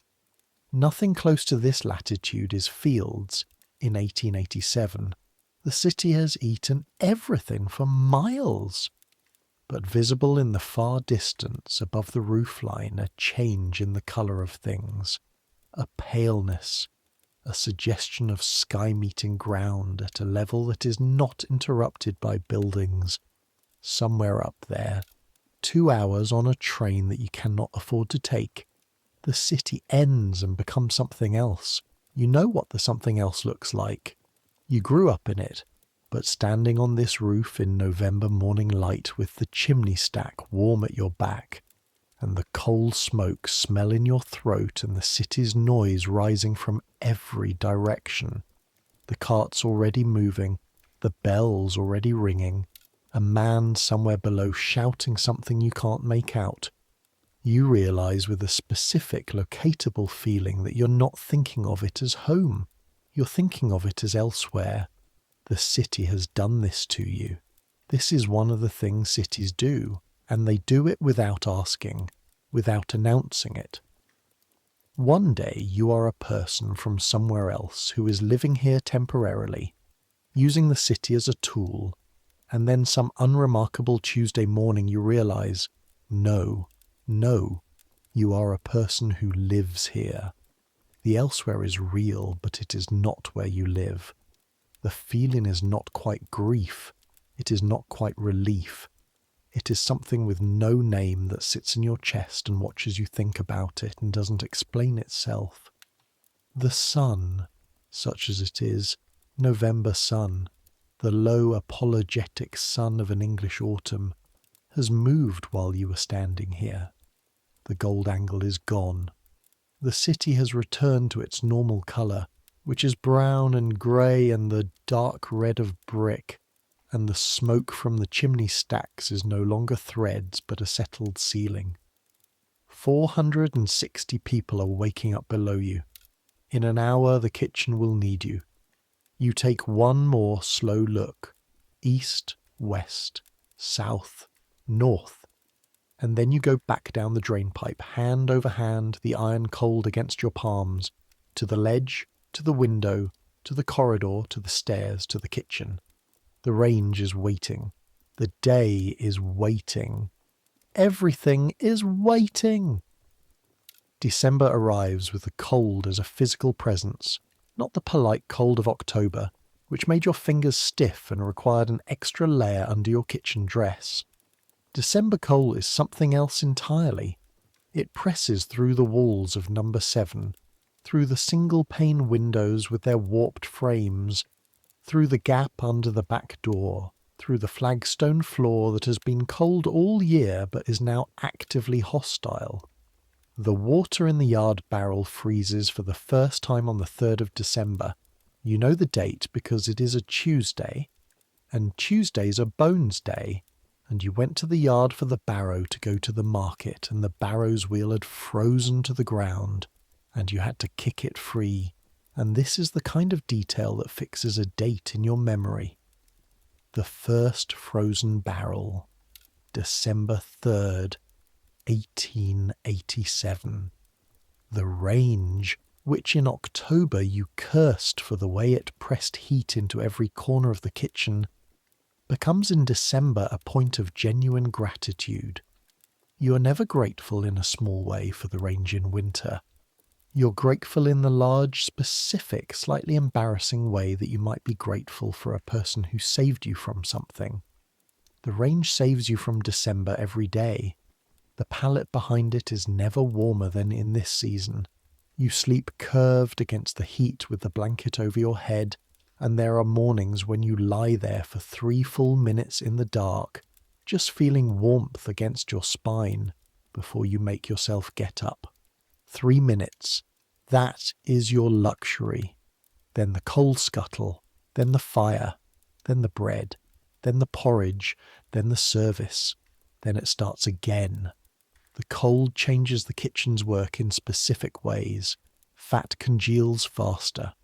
The dripping in the cold box, which in October was semi-solid and needed a moment to soften before you could work with it, is in December almost stone hard, requiring actual effort to scoop. You keep a small bowl of it on the shelf near the range where it stays workable, a small concession to December. The bread dough takes longer to rise. The yeast, the living culture in your piece of old dough, your 3-month-old starter, your quiet, ongoing project, is slower in the cold, less eager, less vigorous. You compensate by placing the tins closer to the range during proofing, watching them more carefully, giving them an extra quarter hour before you judge them ready. The vegetables at the market are different. Root vegetables mostly now, the last carrots and turnips of the season, stored underground since autumn. Potatoes in larger supply, cheaper, keeping well in the cold. Cabbage still. And a new thing that appears in December at the Wentworth Street stalls. Split dried peas, dried lentils, things that have been prepared for exactly this season, that need only time and heat and water to become something. You make lentil soup on the 3rd Tuesday of December. You make it the way you have taught yourself, which is the way Mrs. Brennan watched you figure out through trial and error and the occasional quiet suggestion. Onions first, in the dripping, in the heavy-bottomed pot, until they go transparent, and then, 5 minutes further, until the edges go golden. Then the lentils, dry from the sack, stirred in with the onions until they've absorbed the fat. Then the stock, cold from overnight, added slowly while you stir to prevent the lentils from clumping. Then 2 hours of careful heat. The lentils dissolve and thicken. The soup becomes almost a different texture from the vegetable soup. Heavier, more substantial. A soup that sits in the body differently, that a spoon stands up in if you let it. On the evening you first serve it, the queue at the kitchen hatch is different. You notice people slowing down when they take the bowl, not in the way that means complaint, in the way that means unexpected, something their body registers before their mind does. Thomas Marsh, who has eaten every soup you have made in 2 years with the same expression, adequate, sufficient, tolerable, looks at the bowl and then looks at you. Lentil, he says. Yes. He takes his bread and goes to his place on the bench. You watch him. He lifts the first spoonful. His shoulders change very slightly. He finishes the bowl in the same time he always finishes his bowl. But when he brings it back to the hatch at the end, he pauses. Good soup, he says. Then he goes upstairs. You stand with his empty bowl in your hands and feel something warm move through your chest that has nothing to do with the range. The cold brings other things. It brings people to the door who are not coming to the door in October. People who have been managing, in rooms, in arranged situations, in the complicated patchwork of survival strategies that people piece together when they have no money and must have shelter, and who find in December that their patchwork has a hole. You see them at the hatch, the new faces, the faces with the specific look of first-time arrival, which is different from the face of someone who's been here for months. The first-time arrival face has a quality of suspension in it, the look of someone who has not yet absorbed where they are, who is still comparing this against the somewhere better they expected to find, who is in the process of revising that expectation downward in real time. You fill their bowls without comment. You cut their bread slightly too thick. These are small things. They do not solve anything. The patchwork still has a hole. The cold is still cold. The distance between where these people are and where they need to be is still enormous. But the bowl is hot. The bread is thick. The kitchen is warm. On the worst nights of December, when the temperature outside drops below freezing and the building's windows show frost on the inside of the glass, the kitchen radiates its heat through the passageway door and into the hallway, and the people sleeping on the hall floor, the ones who couldn't afford the extra penny for a bunk, sleep with their feet pointed toward the kitchen. You've seen this from the passageway at midnight coming back from the coal cellar, the row of feet. Mrs. Brennan, who saw you standing in the passageway looking at the row of feet, said nothing. She took the coal scuttle from your hand, went back into the kitchen, added coal to the range. A little more than usual. Margaret Fenn stays through December.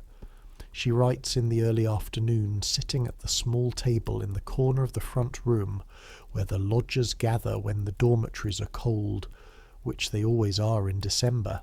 She writes in a small notebook with a stub of pencil that she sharpens with the knife, and writes with great speed, barely looking at the page. She comes to the kitchen on a Wednesday afternoon in the second week of December. Mrs. Brennan is there. The two women look at each other with the cautious assessment of two people who have both spent their lives having their judgment questioned and have arrived independently at the same conclusion, which is that this particular person in front of them does not seem to be making a mistake. "What do you want to write?" Mrs. Brennan says. Not a question. "What it takes," Margaret Fenn says. "Not the conditions. Everyone writes the conditions. What it takes. The actual work. What you know that nobody outside this kitchen knows." A pause. "And who taught you?" she adds. Mrs. Brennan looks at her for a long moment. Then she looks at you. "Put the kettle on," she says. You put the kettle on. The three of you sit at the kitchen table, which you have never done. This is the first time you have sat at the kitchen table with Mrs. Brennan, a fact so unusual it feels like standing on the roof. And Margaret Fenn asks questions, and Mrs. Brennan answers them, and you listen. And occasionally Mrs. Brennan turns to you and says, "You tell her," and you tell her. You tell her about the bones and the stock and the 11 hours. You tell her about the cost calculations and the market and the 6 shillings and 10 pence. You tell her about what a halfpenny per person means over a week and over a year and what you could do with another penny. You tell her about the lentils. Margaret Fenn writes all of it. She asks specific questions. How many pounds, what temperature, how long? Questions that are the questions of someone who knows that the specifics are where the truth lives, that the general is where reality hides. At the end, she looks at her notes. "I want to write," she says, "that what this kitchen produces is skilled work, that it requires knowledge that takes years to acquire, that the women who do it have developed expertise that would be valuable in any kitchen in London, in any institution, in any setting." She looks at Mrs. Brennan. "That this work is invisible, because it is performed by women for people who are considered to have no value, and therefore the work itself is considered to have no value, and that this is a specific, deliberate, ongoing act of—" "Yes," says Mrs. Brennan. "Just yes." Margaret Fenn closes her notebook. "Will it change anything?" you ask. You asked her this before. She looks at you with the same expression. "I don't know," she says, "but I know what happens when things go unwitnessed." She pauses. "They unhappen. The people who did them become people who did nothing, because nothing was written down, and the next person who needs to know how to do the thing has to figure it out from the beginning, alone." She taps the notebook. "So at minimum, this won't unhappen." She leaves. Mrs. Brennan finishes her tea. You wash the cups. "Was that useful?" you ask. "Possibly," says Mrs. Brennan. "Get the vegetables on." time moves differently in winter.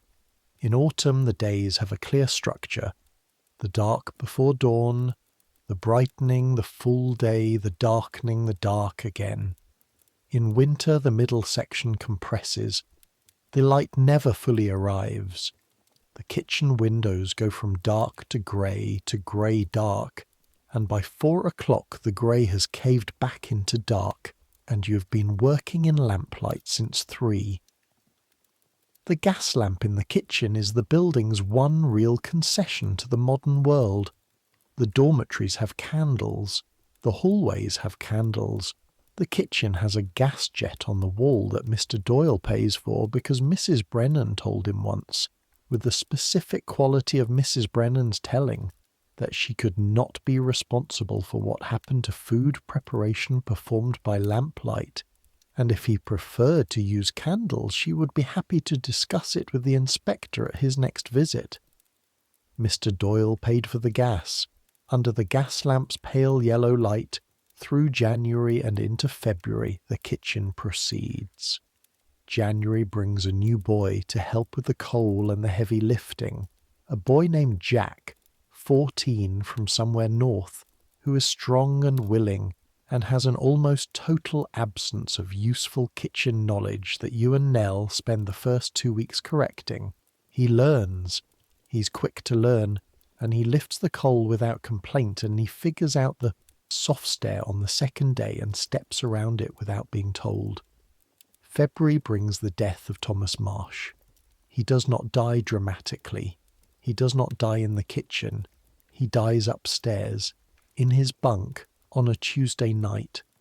The death of a body that has been working for 60 or possibly 45 years, and has decided with the quiet authority of bodies that it is finished. Mr. Doyle tells Mrs. Brennan in the morning. Mrs. Brennan tells you. You stand for a moment with the porridge paddle in your hand. Thomas Marsh, who came first to the breakfast hatch every morning. Thomas Marsh, whose hands were enormous and whose knuckles were swollen, and who ate his bread without comment. Thomas Marsh, who on the night of the lentil soup said good soup and went upstairs. Does he have family, you ask? Not that Mr. Doyle knows of, Mrs. Brennan says. The porridge is in the pot. The service is in an hour. You stir. Keep his bowl aside today, Mrs. Brennan says after a moment. After service. You keep his bowl aside. After service, when the kitchen is quiet, you wash it separately from the others, carefully, and put it on the shelf in the space where it always sat, slightly apart from the others, because it was a different size. A bowl Thomas Marsh had brought with him when he first came here 9 years ago, that was slightly larger than the regulation bowls, and that Mrs. Brennan had never mentioned. It stays on that shelf for the rest of the winter. In April, when Nell reorganises the shelves, she moves it into line with the others without saying anything. That is his memorial. March comes in with rain that is almost sleet and exits, after 3 weeks of grey and cold and the specific misery of weather that can't decide what it is, into something resembling spring. The light returns, not warmly, not yet, but with the tentative quality of light that is finding its way back after an absence, testing the air before committing. The yard barrel thaws, the coal cellar dries out. The market on Wentworth Street gains back its summer character. More colour, more variety. The first of the new season vegetables appearing on the stalls in small quantities at high prices before the supply catches up with the demand. You buy the first spring onions of the year on a Thursday in late March. You buy them because they are green and alive in a way that nothing in the kitchen has been for 4 months, because when you hold them the smell is sharp and clean, and the opposite of the grey persistence of winter, and because they cost 2pence for a large bunch, and 2pence is within your budget if you adjust the carrot order down. You add them to the soup that evening, right at the end so they barely cook, so they stay bright and slightly crisp, so each person's bowl has a small scattering of green. Nell looks at the bowls before service. "That's almost pretty," she says. "Don't tell anyone," you say. She laughs, and the laugh is real. Not the polite laugh of people who are pretending, but the laugh of someone who has been cold and tired for 4 months and has unexpectedly been given something small and lovely to look at. The spring onions cost 2pence. Spring brings Margaret Fenn's article. She slips a copy of the paper under the kitchen door on a Wednesday morning in April. The paper is small, 4 pages folded, and the masthead reads the Women's Signal. The article is on page 2. You read it standing at the table, the paper flat between both hands.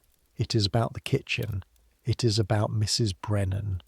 It says, plainly with specific numbers, what the kitchen produces and what it costs and what it takes.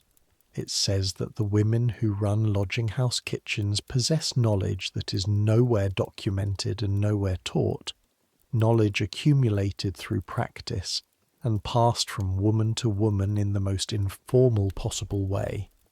It says that this knowledge is the difference between 460 people eating and 460 people not eating. It says in one paragraph that you read 3 times. The young woman who does much of the daily cooking is 15 years of age, has worked this kitchen for 2 years, and can tell you, from memory, the precise caloric and nutritional content of every meal she has prepared this month. She cannot, however, tell you what a grammar school is. She has never been inside one. You stare at that paragraph for a while. Then you fold the paper carefully and put it in your pocket and go back to the bread. Mrs. Brennan comes in at 7. She picks up the paper from where you left a copy for her on the table. She reads it standing up, the way she reads everything. She finishes it. She folds it. She sets it on the shelf. "She got it right," she says. This is high praise from Mrs. Brennan. "She wrote that you have knowledge that should be documented," you say. "She's right about that too." Mrs. Brennan looks at you, which is why, starting Monday, you're going to write down every recipe this kitchen produces. Exactly. The quantities, the timing, the temperatures, the reasoning, everything. You stare at her. "I've never..." You can write. "I've seen you do the accounts. Recipes are different." "Recipes are accounts," she says. "What went in, what came out, why." A pause. "Start with the lentil soup." You start with the lentil soup. You sit at the kitchen table on Monday evening after service with a new exercise book Mr. Doyle provided without comment when Mrs. Brennan asked for it, and you write, "Lentil soup for 460 persons," and you write the weight of lentils and the weight of onions and the exact amount of dripping and the number of minutes for each stage and the way the lentils change colour as they absorb the fat and the way the stock goes in and the way you know it is ready, which is when the spoon leaves a track on the surface that fills slowly, not quickly, slowly, which means the right thickness has been reached.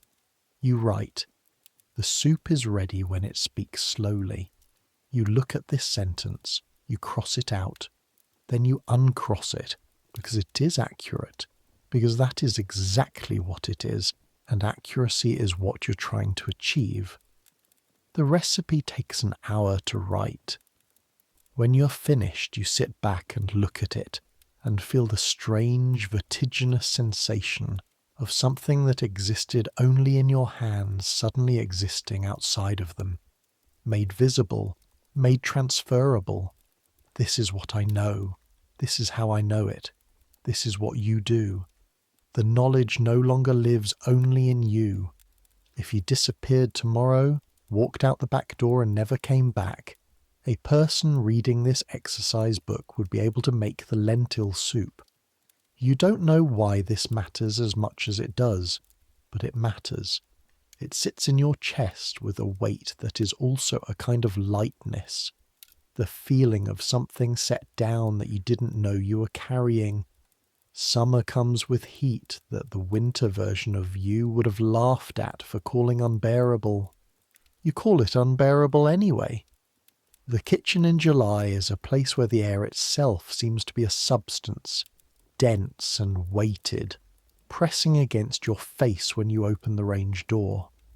The gas lamp is turned down as low as possible because its additional heat is, in July, the last thing the kitchen needs.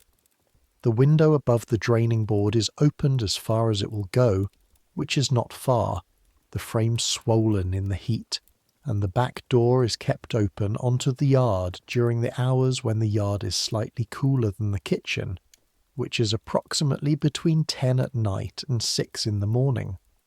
In July you serve cold things when you can find cold things and hot things when you must, and you drink water constantly, and your dress is soaked through by 9 in the morning and stays soaked through until you change it at night. And Nell's face runs wet and red all day, and you never discuss this because what would be the point?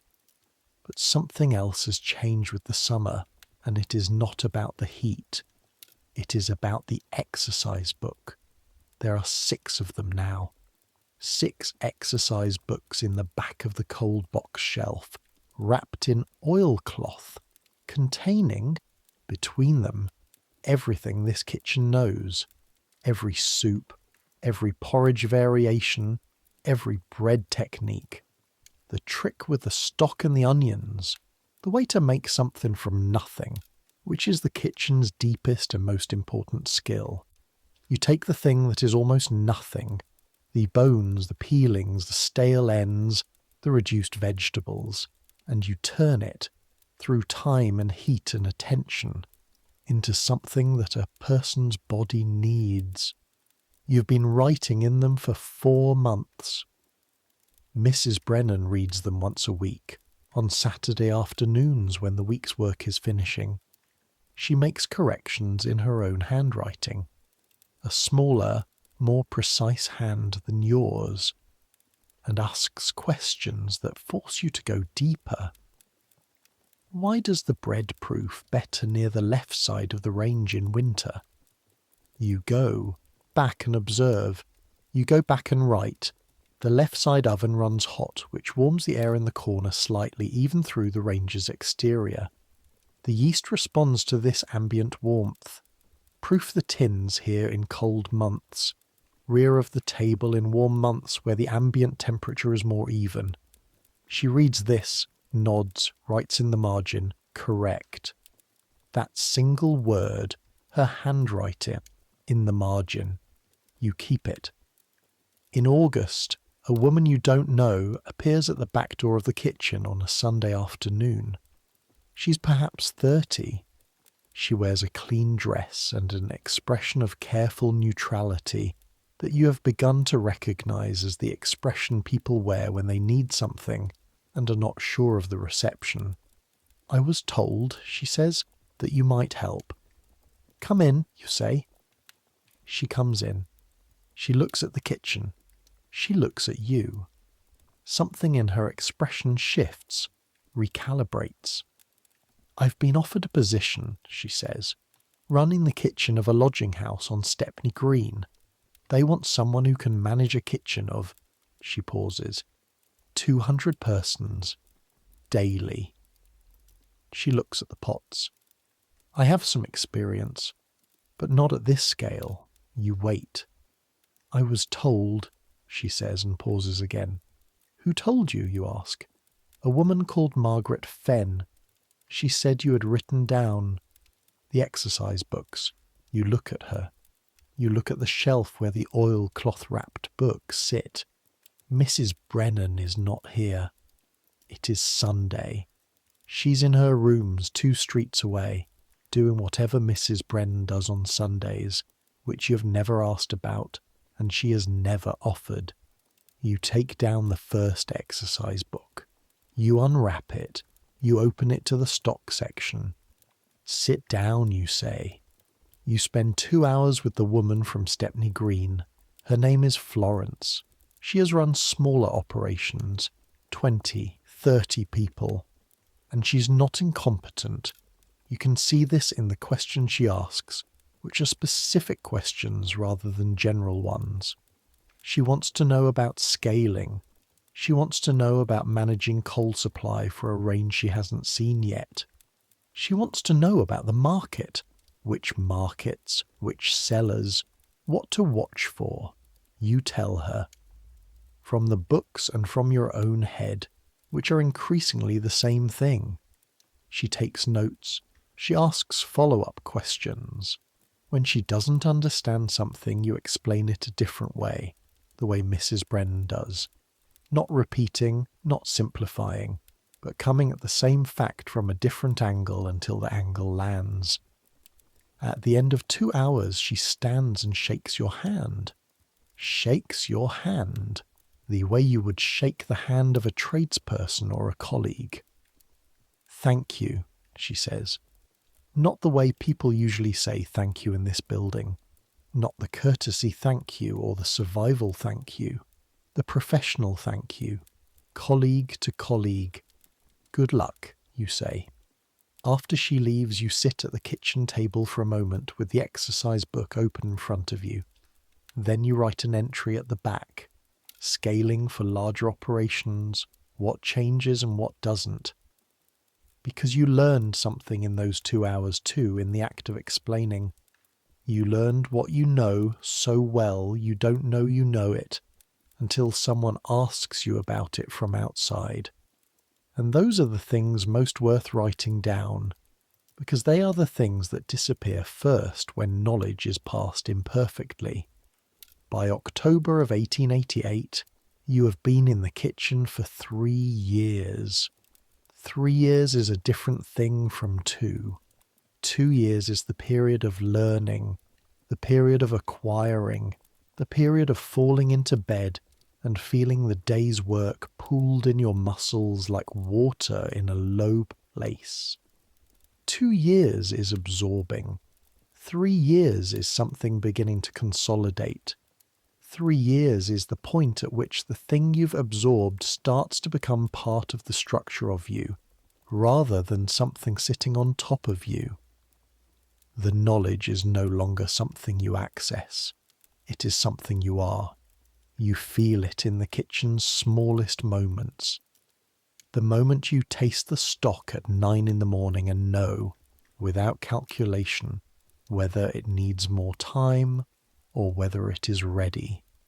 The moment you look at a bag of lentils and know, without measuring, the weight and what it will feed. The moment you walk into the kitchen in the dark at 4 in the morning and the smell of the space, coal, fat, cold stone, the particular staleness of a room that has been working and is resting, tells you everything you need to know about what the range has been doing overnight. Mrs. Brennan sees it too. She says nothing. She doesn't need to. She's been seeing it in increments for months, each increment too small to comment on, and the accumulation of small increments is the only thing that means anything in a kitchen. But one Tuesday in October she hands you the key to the dry goods store, a separate lock, a room off the passageway where the flour and the lentils and the oats and the dried beans live, and says, "You'll manage the ordering." The ordering was the last thing that was still hers. You hold the key. From when, you say? From now, she says. She's already walking away. Don't overorder the lentils. We're running low on oats. And that is that. There is an evening in November of the 3rd year, a Wednesday, midweek, the building settling into its night routine that you will carry for a long time. The service is done. The pots are clean. Nell has gone up. Jack has gone home. He doesn't sleep in the building. He has his own arrangements 2 streets over. The kitchen is yours.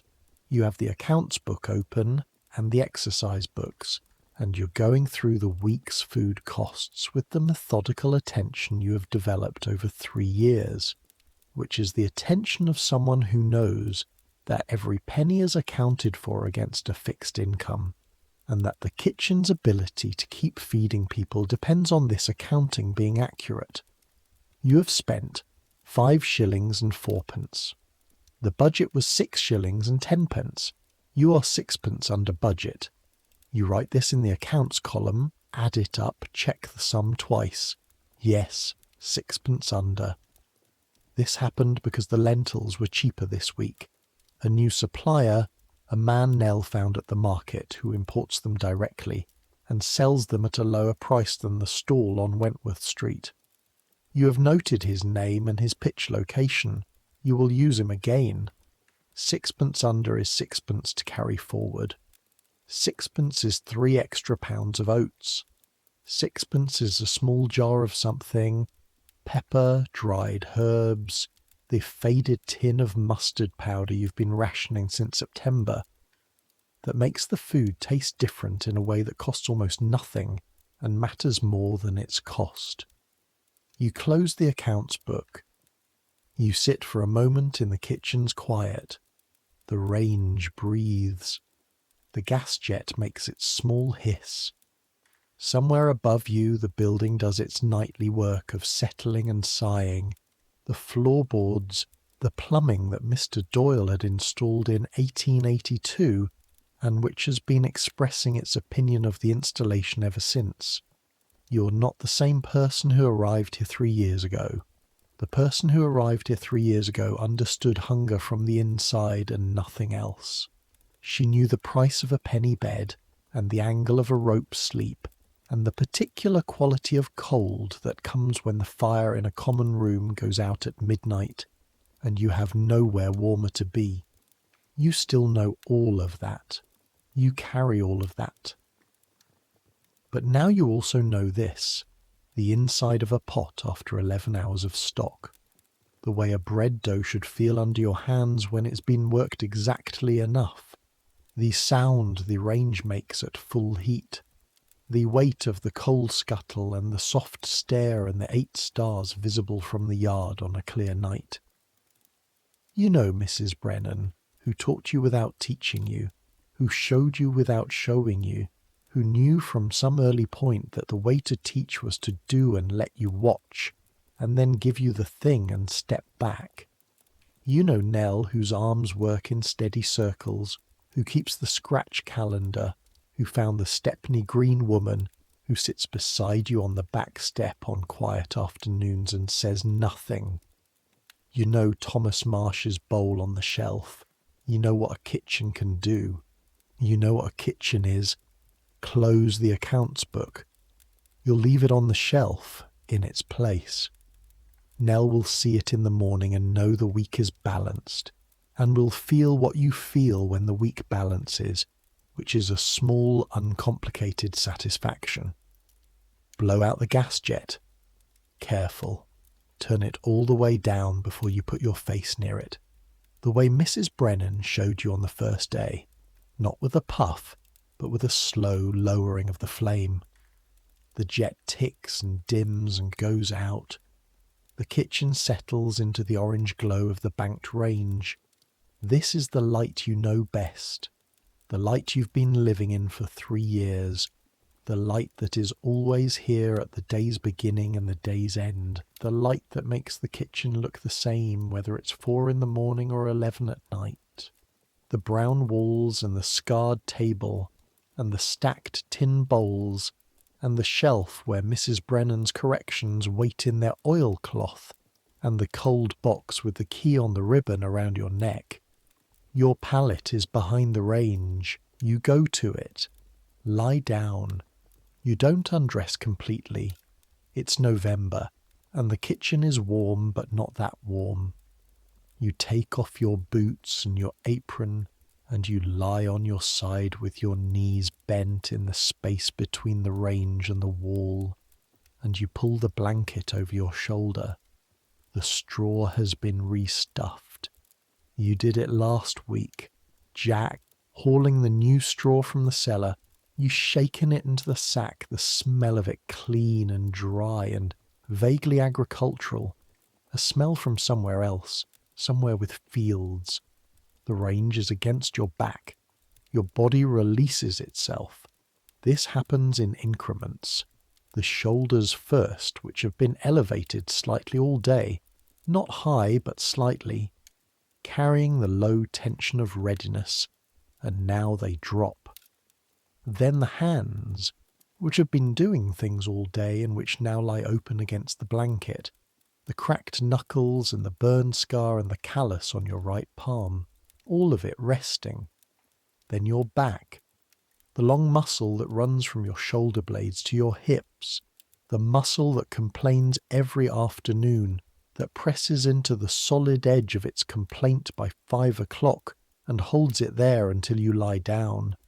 That muscle, meeting the warmth of the range through the palate, unknots itself, slowly, in sections, like a rope unwinding. This is the body's report at the end of a day. Here is what was used. Here is what it cost. Here is what it needs. It needs warmth. It has warmth. It needs rest. Rest is here. The sounds of the building come through the floor and the walls. They come in layers, the way the kitchen smells come in layers, each one distinct if you listen for it. The cough, always the cough, somewhere on the upper floors, the winter cough, persistent and patient, the cough that has been there since October and will be there until April. Underneath it, the breathing of the building itself, the sounds of many people sleeping, which is not silence, but a kind of occupied quiet, a room full of breath. Somewhere above you the plumbing expresses itself, a knock, a gurgle, then silence. The street outside, distant through the walls, carries the last sounds of Wednesday evening, a cart, horses' hooves on stone, the clop and rhythm of it moving away, getting quieter, gone. A voice, too far away to make out words. Laughter, brief, from somewhere with gaslight. London, talking to itself. The city that never quite stops. The city you could see from the roof, all of it, east and west and south and north.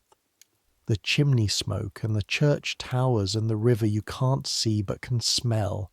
And somewhere in the middle distance the dome that sits above everything and says, this is the centre, this is where it all converges.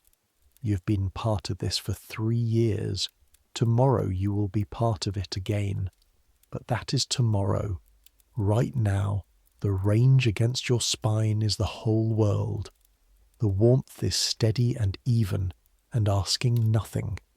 The blanket is the weight of something sufficient. The straw smells of somewhere with fields. Your hands are open. Your shoulders have let go. The last thing you hear before sleep takes you is the range ticking. That low, metal, living sound. The sound of heat in iron. The sound that means the fire is doing its work, banking through the night, holding its own, ready to be what it needs to be in the morning when the coal door opens and the day begins again. You know this sound the way you know your own breathing.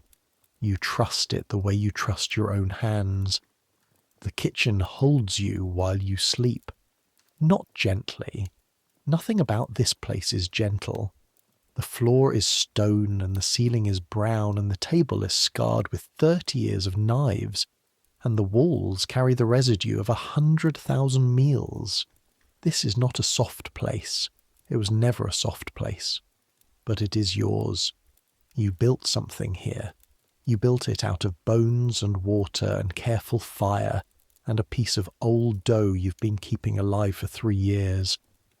You built it out of the early mornings and the counting of coal and the negotiation over lentils and the bread that smells right when it comes out of the oven and the lentil soup that made Thomas Marsh say good soup on a December evening in his last winter. You built it out of the things that Mrs. Brennan put in your hands and stepped back from and let you figure out, and the things you wrote down so they wouldn't unhappen, and the knowledge that has shaped itself into your arms and your back and the callus on your right palm and your specific, undeceivable sense of when a soup is ready. All of that is real. All of that persists. Centuries will come. This street will change beyond recognition. The building will go. Sooner than you think, the century is barely 14 years from its end, and the next one will gut this neighbourhood and rebuild it and gut it again. The range will go to scrap. The flagstone floor will be covered, uncovered, covered again. The soft stair on the coal steps will finally give way under someone's foot in 1923 and be replaced. The lodging houses will close or change or become something else as the city changes and the poverty changes and the specific forms of desperation change, while the desperation itself, patient, adaptable, permanent, finds new forms. The kitchen will be forgotten. Not maliciously, just by the usual mechanisms of forgetting, which require no intent, which operate on everything that was not written down, that was not witnessed, that passed from hand to hand in the ordinary way of things that were considered ordinary. But someone will need to know how to make something from almost nothing. Someone will stand at a range, different fuel, different pot, and face the problem of feeding people who are hungry with resources that are not enough. And they will need to know what you know, that time is an ingredient, that the cheap cut treated with patience becomes the thing that sustains, that the thing you are tempted to discard, the bones, the peelings, the end pieces, the yesterday's dough, is the thing the meal is built on. That a kitchen is not the food it produces. It is the knowledge that produces the food. That knowledge does not come from nowhere. It comes from hands and watching and writing in exercise books by lamplight on Wednesday evenings when the accounts balance. It comes from the woman who gave you the key and stepped back. It comes from the girl before you who gave the key to her. It comes all the way down, hand to hand, kitchen to kitchen, from as far back as anyone has been cold and hungry and needed something done about it. You are part of that line. You are the line. Sleep now. The range will hold until 4. You know it will hold. You know this range. You know it the way you know your own hands. Its weight, its moods, its specific language of ticks and breaths, the way it speaks to you from behind your back while you sleep. It will hold. And at 4, before the city has properly woken, you will open your eyes. You will hear the range and know, from its temperature against your back, whether it needs coal before anything else. You will stand in the dark and do the first thing, then the next thing. You will do what the kitchen needs. You will do what you know how to do. You will do it the way it has always been done, in the cold before dawn, in the kitchen that is yours, in the city that is yours, in the life that is yours. Imperfect, exhausting, enough, more than enough. You've earned this rest. Take it. Let the range hold. Let the fire breathe. Let the soup smell fade into the walls where it will live for years after everything else is gone. Let the building do its work around you. Let London do its work outside. Let the century turn and the streets change and the years come and go the way years do, taking things with them and leaving other things behind, unannounced in the corners of rooms that somebody swept. You swept this room. It is clean. Sleep now. Good night.